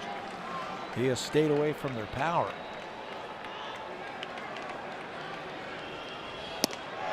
Smoke strikes out, a couple of strikeouts in the inning, but the Blue Jays break through against Mike Minor. Steve Pearce with his first home run of the season comes with 1 out just inside the foul pole down the left field line. The Rangers still lead it 5-1.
locating his pitches, but he had some good moments. When he's good, it's off the plate and then boom, onto the plate, like on these two pitches right here against the lefties.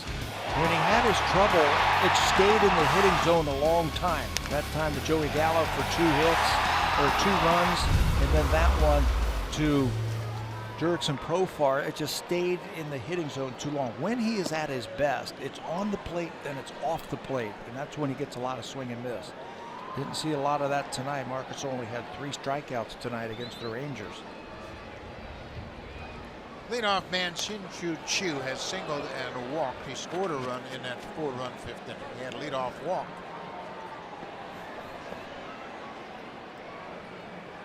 Well, this is what Shin-Chu Chu does and why he is hitting at the top of this lineup.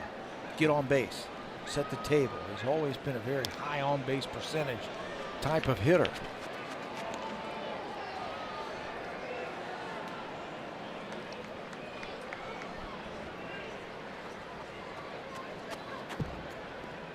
Veteran hitter, they can use him in the outfield, they can use him as a DH.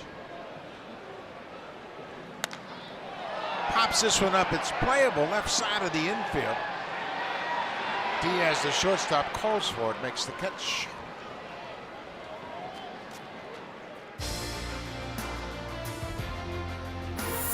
Canada's favorite car cheers for Canada's favorite team.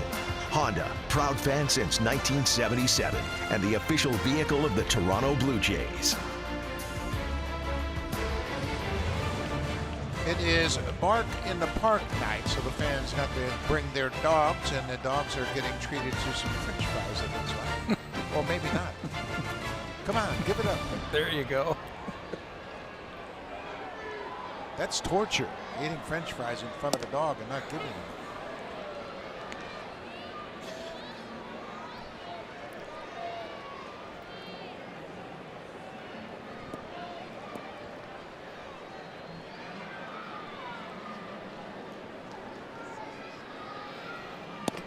We mentioned it is Bark in the Park night.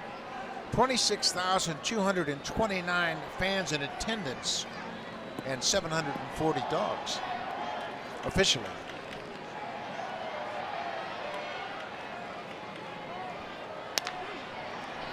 Foul ball wide of first. Ruben Odor walked and scored in the 5th. He walked right behind Chu, and they both came around to score on the Gallo 2-run double. They elevated him in the lineup tonight against Marcus Stroman.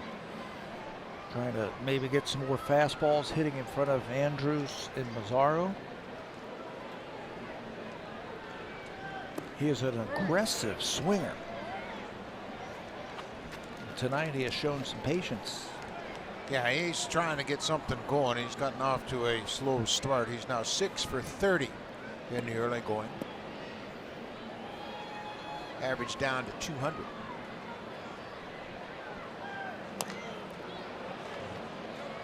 There's that breaking ball again.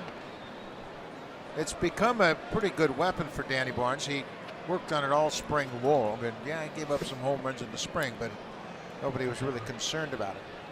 Hey, that's when you work on things. You can work on different grips, different feels of how you're going to throw that slider. He still has that right there, that elevated fastball, especially to lefties, that looks so tempting and so inviting to swing at. And a lot of times the hitters come up empty.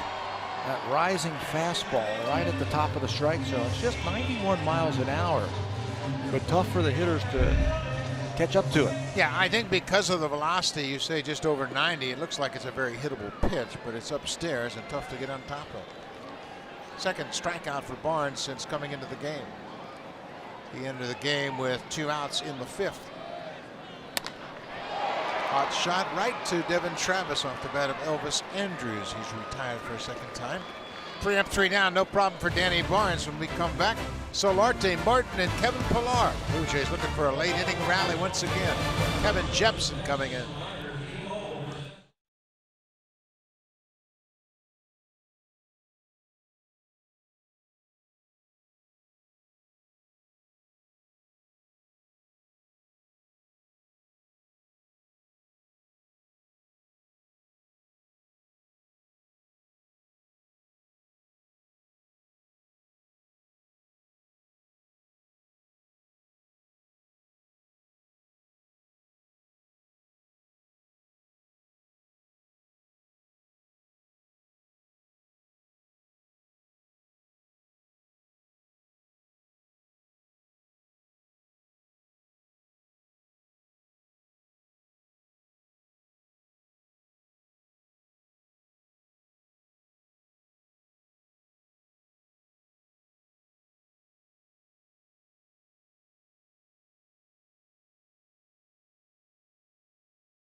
with MLB.tv. Your subscription includes MLB At Bat Premium, allowing you to watch live baseball on your favorite supported devices. Blackout and other restrictions apply. Visit MLB.tv for details. Back up to the booth for the 7th, Buck Martinez and Pat Tabler.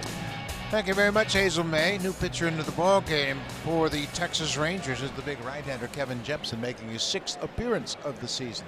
Jepsen, the big right-hander, was signed as a free agent this past winter. He's fit in nicely in this bullpen. He's always had a big arm, big hard fastball, big hard curveball. He's going to be one of those bridge type of pitchers. They've tried him in his career when he's pitched for Minnesota. He's also pitched for Tampa Bay and the Angels as a closer. I think he's settled in more as a bridge guy, a 7th, 8th inning guy to get to that closer.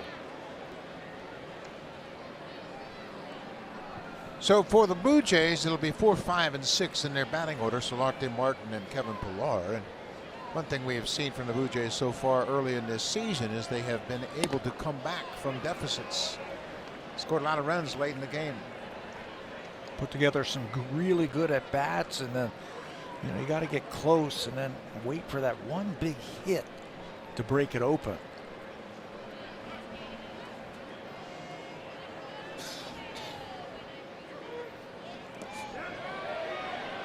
Solarte checks his swing. It's a ball and a strike.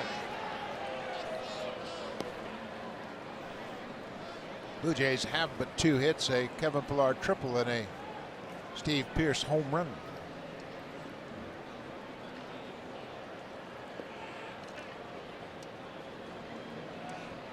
Blue Jays have scored 44 runs coming into this game, 20 of them in the 7th inning or later. One of his best pitches, Jepsen, is a big hard curveball.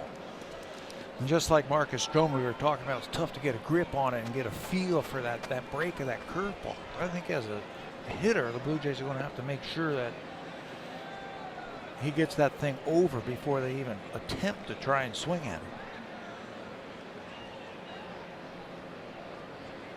He's missed a couple of times already with that curveball to Solarte. Well, we have talked about what a difficult night it is for the pitchers, and Mike Minor didn't have any problems at all, just 1 run on 2 hits. But Jepsen appears as though he's fighting it a little bit early on. 3-1 now as he falls behind the leadoff man here in the 7th.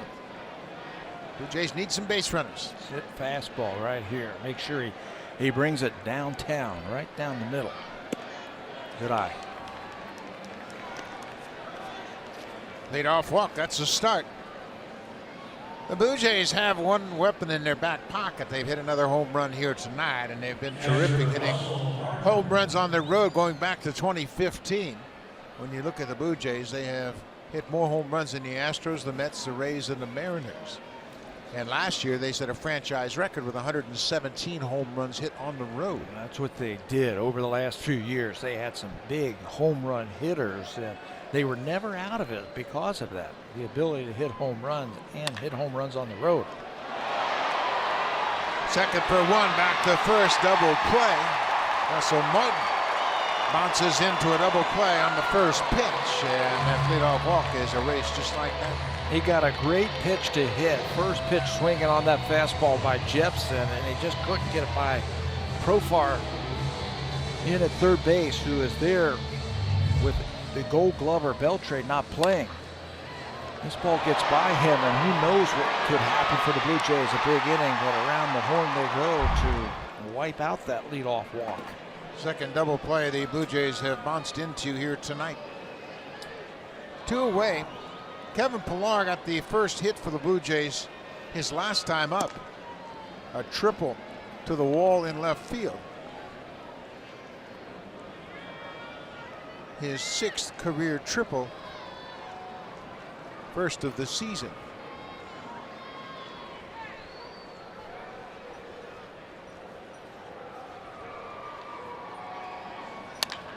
There's a drive toward right center. Robinson over in the power out and makes the catch. Kevin Jepsen, a leadoff walk, a double play, and a fly out. Blue Jays are done in the top half of the 7th.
transmitted in any form, and the accounts and descriptions of this game may not be disseminated without the express written consent of Rogers Blue Jays Baseball Partnership. Marcus Stroman's hat, and he wrote the Humboldt Broncos on the right side of the cap and Saskatchewan SK initials on the left side. Honor the memory of all those unfortunate people that perished in that horrible crash on Friday evening.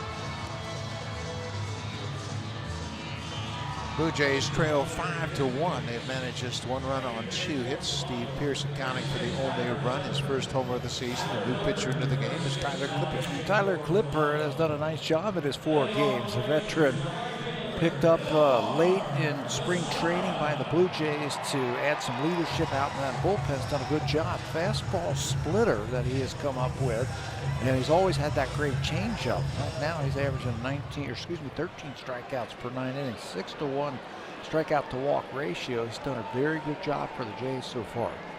Clippard is 33 years old. This is his 12th season in the major leagues. Started out with the New York Yankees in 2007.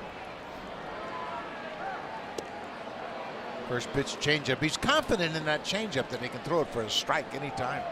Lefties, righties, it doesn't matter. If he feels like a hitter is going to be sitting on that first pitch fastball, he'll cross him up and throw a changeup like he did to Mazzaro. There's a lazy fly ball into center field. 1 away. Hit a home run with any project this season. Home Hardware, proud sponsor of the Toronto Blue Jays. A cold night at Globe Life Park here in Arlington, Texas. It was 5 degrees at the start of play. The wind chill now at -2. Almost the carbon copy off the bat of Joey Gallo. 2 fly ball outs for Clippard here in the 7th. That changeup should play against these big left-handed hitters who love to swing for the fences of the Texas Rangers. Played out perfectly. First with Mazzaro and then with Gallo. Hit it off the end of the bat. Easy fly ball to center field. Danny Barnes pitched an inning and a third, allowed 2 hits and struck out 2.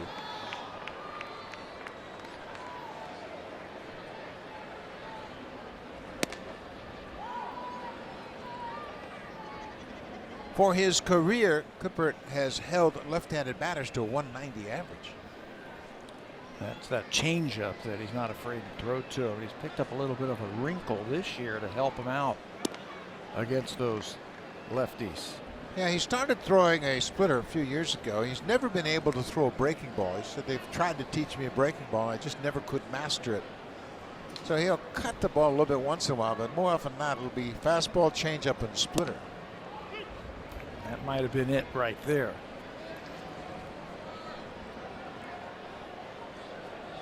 Jerickson Profile with his first 2 hits of the season. He came into this game 0 for 7.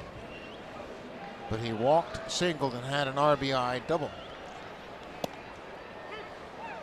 See what happens when you start looking for that changeup or that splitter. You throw a fastball. It's 90 miles an hour.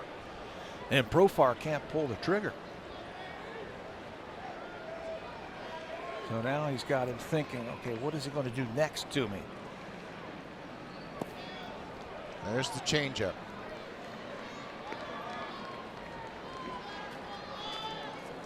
Clippard has done just about everything you can do as a pitcher. He began his career as a starter, made 6 starts for the Yankees in 2007.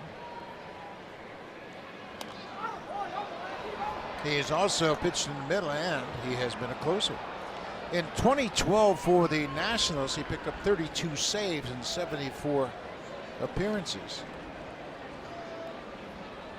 He's had save seasons of 32, 19, and 17 in his career. So it's nice to have that type of experience in your bullpen. Fly ball.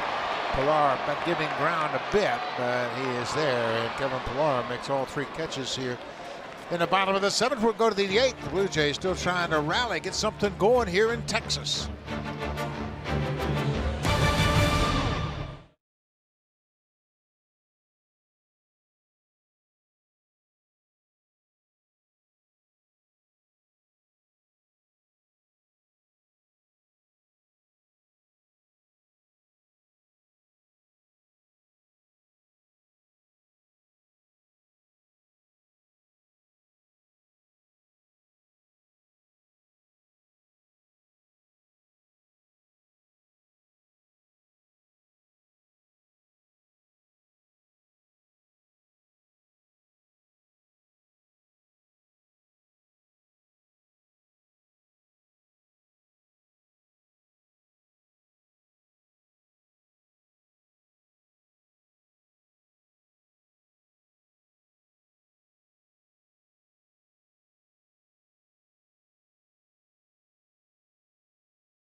With a country twist on Saturday, April 28th, the first 20,000 fans will receive plaid raglan. Pre-game performance by Canada's top country duo High Valley in the WestJet flight deck. For tickets, visit BlueJays.com. One of many great promotions the Blue Jays put on during the course of the season. Country Day. For the Blue Jays here in the top of the 8th, it'll be Aledmus Diaz, Randall Grichuk, and Devin Travis. Blue Jays have been held to 2 hits. Well, if they're going to make their move, this is the time to do it right now. For the last couple of years, that middle part of that bullpen has been a sore spot. Well, nice job by Profar, the third baseman. He calls the catcher off, makes the catch, 1 away. Let's check it with Jamie Campbell.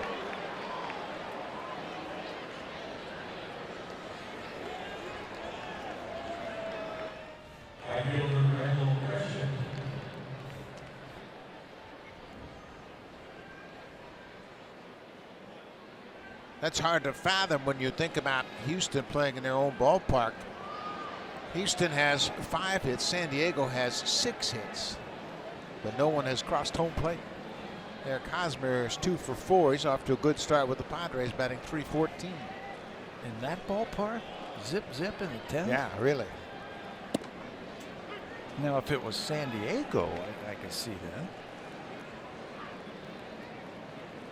Garrett Cole started for the Astros, his first start at home, and he was good again. 7 innings, 5 hits, no runs, 11 strikeouts. An embarrassment of riches for that Astros team to add Garrett Cole to that pitching staff. Yeah, when I heard that they were going to try and trade for him this winter, I'm like, well, what do they need him for? They just got Verlander last year, Keuchel. I think McCullers is ready to take the next step. And they go out and get him, solidifying that staff. Maybe the best in baseball? Pitching staff? Pitching staff. Starting pitching. Absolutely. There are some questions back into their bullpen, but boy, you talk about lockdown starters.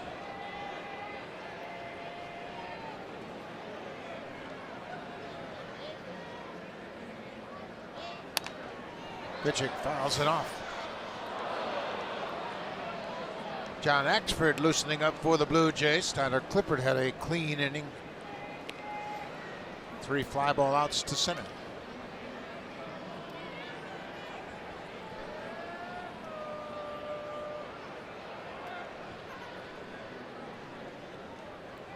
The breaking ball, and Grichuk strikes out. Texas has given him a A whole assortment of high fastballs so far in this series, and then once he starts looking for the high fastball, they throw a curveball. Jepson's always had that good, hard, sharp breaking curveball. He's got 27 career saves to his credit. Looks like the Blue Jays are going to pinch hit. 2 outs. Devin Travis is 0 for 2. Hit a ball sharply to the left field here his last time up. Line drive to Ryan Rue, the left fielder.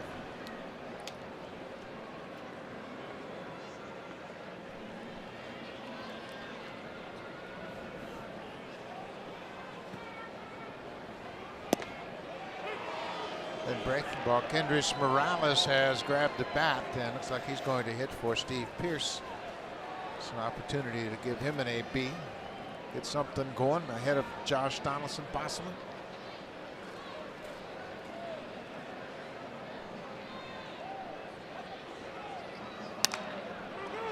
First base, Gallo steps on the bag, and that's a quick inning. Kevin Jepson has faced a minimum in 2 innings of work. We'll go to the bottom of the 8th. The Rangers have a 5-1 lead. Now time for a Blue Jays Central update. Here's Jamie Campbell and Joe Siddle in the Samsung broadcast studio.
Honda, you can count on us to get home safe. Honda, official vehicle of the Toronto Blue Jays and proud fan since 1977. Bark in the Park, 740 dogs in attendance tonight, along with 26,000 people. And they have seen the home team put up 4 runs in the 5th inning. John Axford will be the 4th Blue Jays pitcher to work here tonight. He'll start the 8th inning. No record. There's his earned run average. Just 3 games so far early in this season for Axe. Hard fastball. We got a little bit more movement that we have seen on his fastball than we have in the past, and a slider.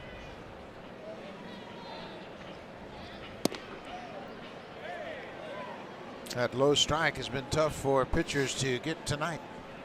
And consistently call the ball. Catcher Juan Centeno making his 3rd start of the season behind the plate. Here's that movement. Yeah, the moving fastball I talked about, that started in spring training where he 2-seams it. It's 96 miles an hour, but off the plate. John has pitched 14 1/3 innings against Texas in his career, and he's had 17 strikeouts. So he got the big arm. Right back to the mound. Axford throws over to first, 1 away.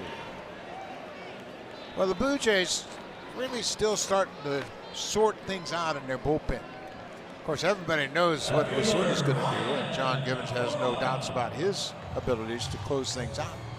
But I think he's just really trying to figure out the roles for Axford, Clippard, Tepera. Danny Barnes, he's got a good feeling about Danny Barnes. He can bring Danny in with men on base and count on Danny more often than not leaving those base runners stranded. Osuna's been terrific already this season, picking up 3 saves. Yeah, I think he's just trying to sort out the bullpen in the early going. Yeah, Danny can do what he did tonight. Finish off an inning and give you another one.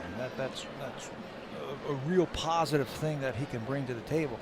What I think Gibby's trying to figure out is what to do and where to pitch the veterans. Big hop for Solarte at third. Long throw in time. Orion Aru is retired. The veterans that they picked up, where do you pitch? Where do you have him in the lineup? Does Tyler Clipper pitch, in the 6th, 7th, 8th inning? Those are the innings that you're trying to deal with right now. Going back to the final out of the 5th inning, the bullpen has retired 9 straight. Barnes, Clippard, and now Axford. Drew Robinson, the center fielder, he's got a 5-game hit streak in jeopardy. He's 0 for 3. He's at 375 over that 5-game hit streak. Blue Jays play him to hit the ball the other way. There's a big gap in right center field for him. Lefty Jake Diekman, one of 2 left-handers the Rangers have in their bullpen, and he's the hard-throwing left-hander. We saw Alex Claudio last night.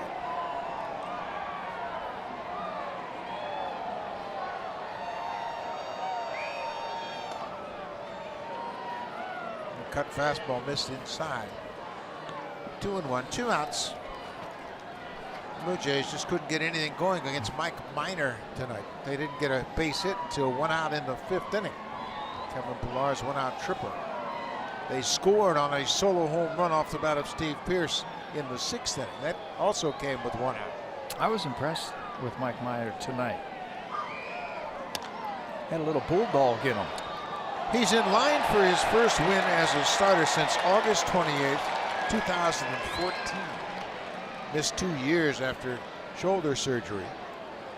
His last win came in New York against the Mets.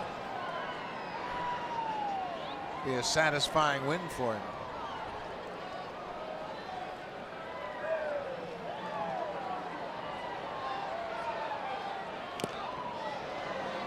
Foul tip off the glove of Martin. Yeah, a long time in between wins for him, but he battled back from that torn labrum. They did the right thing last year, pitched him out of the bullpens and built up that arm strength. You know what, we hear about Tommy John surgeries all the time, and pitchers come back from them very consistently. Not so with the shoulders.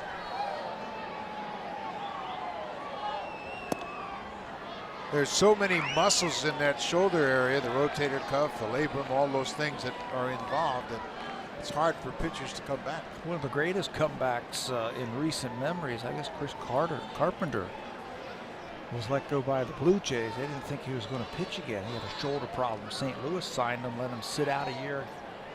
Became a Cy Young type pitcher. Jimmy Key had some real significant shoulder problems, and he came back. Todd Stottlemyre had shoulder problems, but he forego surgery and just built up his arm strength with a rigorous weightlifting program, and he came back and pitched very well for Arizona. He was strong. He was one strong guy. Full count. Drew Robinson, the number 9 hitter. Called strike 3. Well, the bullpen, they have done a terrific job tonight. They've retired 10 in a row. Blue Jays will go to the ninth, trailing by 4.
Civic Type R.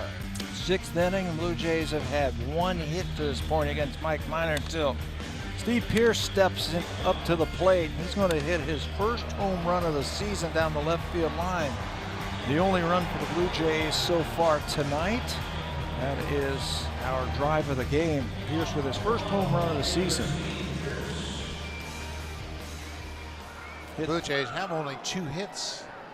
A triple in that home run. He hit 13 home runs last season. That's number 1. So Jake Diekman into the ball game. This is his 4th appearance of the season. He's got a big arm. Look at his strikeouts per 9 innings so far. Yeah, big arm. Hard fastball. He can sink it in a sweeping slider that he picks up a lot of those strikeouts with. Fastball can reach into the mid to upper 90s, so you got to respect that.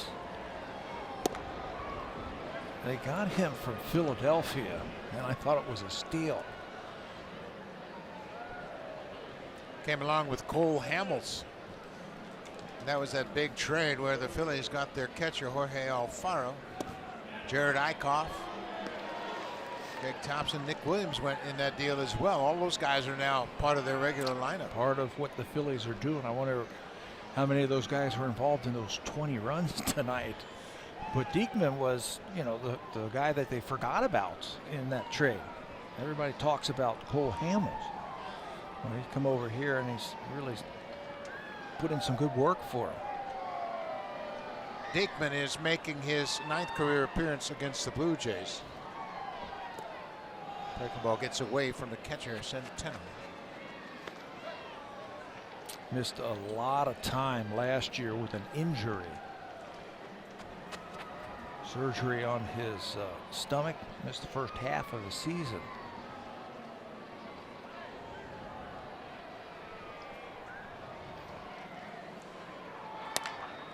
Little tapper towards second. Odor scoops and fires one away. Blue Jays and Rangers will wrap up this 3-game series tomorrow afternoon, and you can join us 2:30 Eastern time. That's the pregame show, 11:30 Pacific time on Sportsnet. Cole Hamels, the aforementioned Cole Hamels, will start for the Rangers against Jaime Garcia, a pair of left-handers, for the finale of this 3-game series.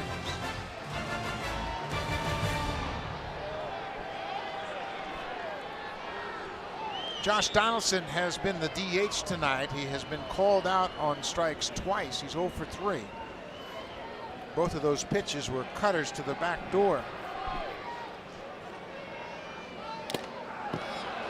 Ooh. Hit that one right off the catcher's mask. Taking a beating back there tonight. That one right off the face mask and sends him back to the home plate umpire. Remember, he got a bat off of his left elbow on the backswing from Justin Smoke earlier tonight. And that one from Donaldson sends him backwards. He hits him right in the crown of that mask and rocks him back on his heels.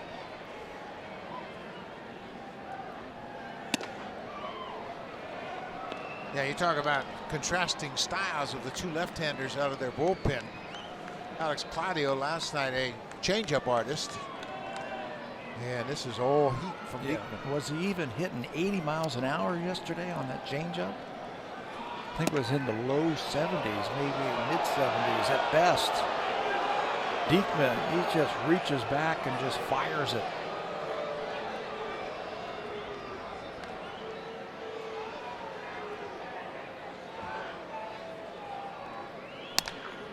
Donaldson hits it in the air, and that's going to go in the seats out of play.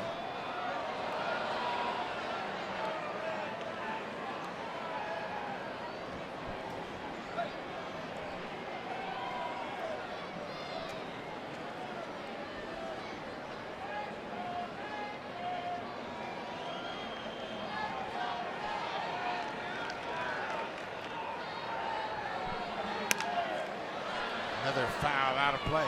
You see Josh shaking his hands right now, catching that ball right off the end of the bat. Those pitches, 95 plus. He's trying to get some feeling back into that hand. You hit it off the end of the bat like that, and it hurts, man. It hurts on a normal night, and it certainly is multiplied on a night like tonight. 5 degrees at the start of the game. You want to get those hand warmers in there to keep your hands warm while you're hitting. And you just pray that you swing and hit that ball square so it doesn't hurt.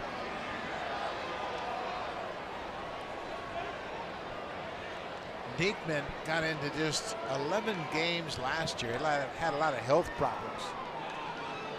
But in 2016, he appeared in 66 games, had a terrific season. Little tapper back to the mound. 2 away.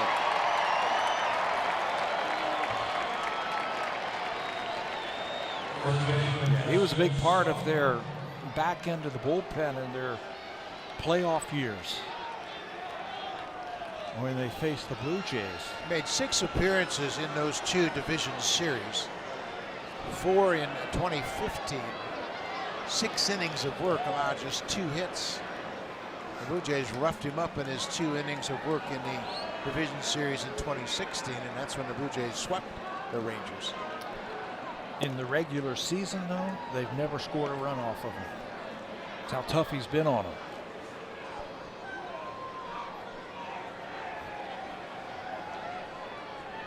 He's now thrown 7 innings during the regular season in 9 games.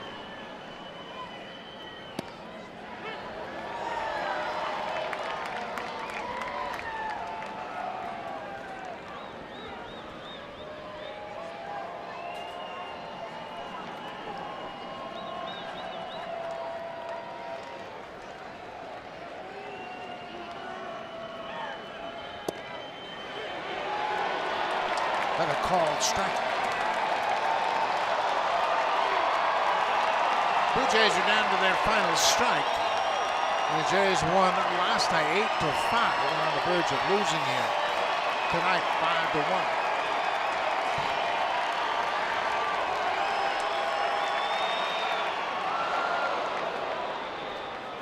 And the house smoke got out of the way of that. Yeah, that's a hard slider. He's looking to end it with authority, trying to finish off the game with a strikeout, and just overthrew it.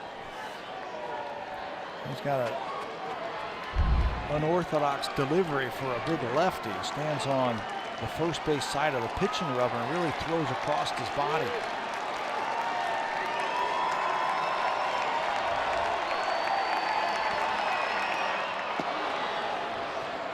He is not a comfortable at bat for sure. I don't care if you're right-handed or left-handed. He throws hard. He's got a wicked breaking ball.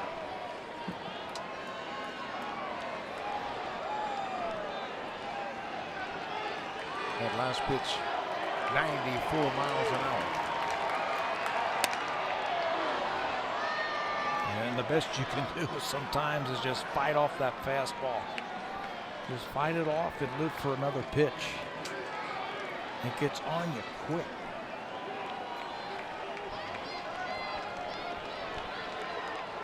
Blue Jays just couldn't get anything going offensively. 2 hits. And Smoke strikes out to end the game. The 2 teams have split the first 2 games of this 3-game series. Mike Minor wins his first game as a starter since August 28, 2014. He was very good against the Blue Jays tonight. He did it in fine fashion, gave up just those 2 hits, a triple to Pilar in the 5th inning, a home run to Pearce in the 6th inning, and that was it. The only times the Blue Jays were on base. In fact, the pitchers set down the last 8 batters that they faced in a row against the Blue Jays, and they'll regroup and try to get it back tomorrow and win the series against the Rangers tomorrow afternoon. Jaime Garcia will start for the Blue Jays against the left-hander Cole Hamels. We thank you for watching. River game tomorrow. We'll see you tomorrow afternoon. Stay tuned. Here's Sportsnet Central.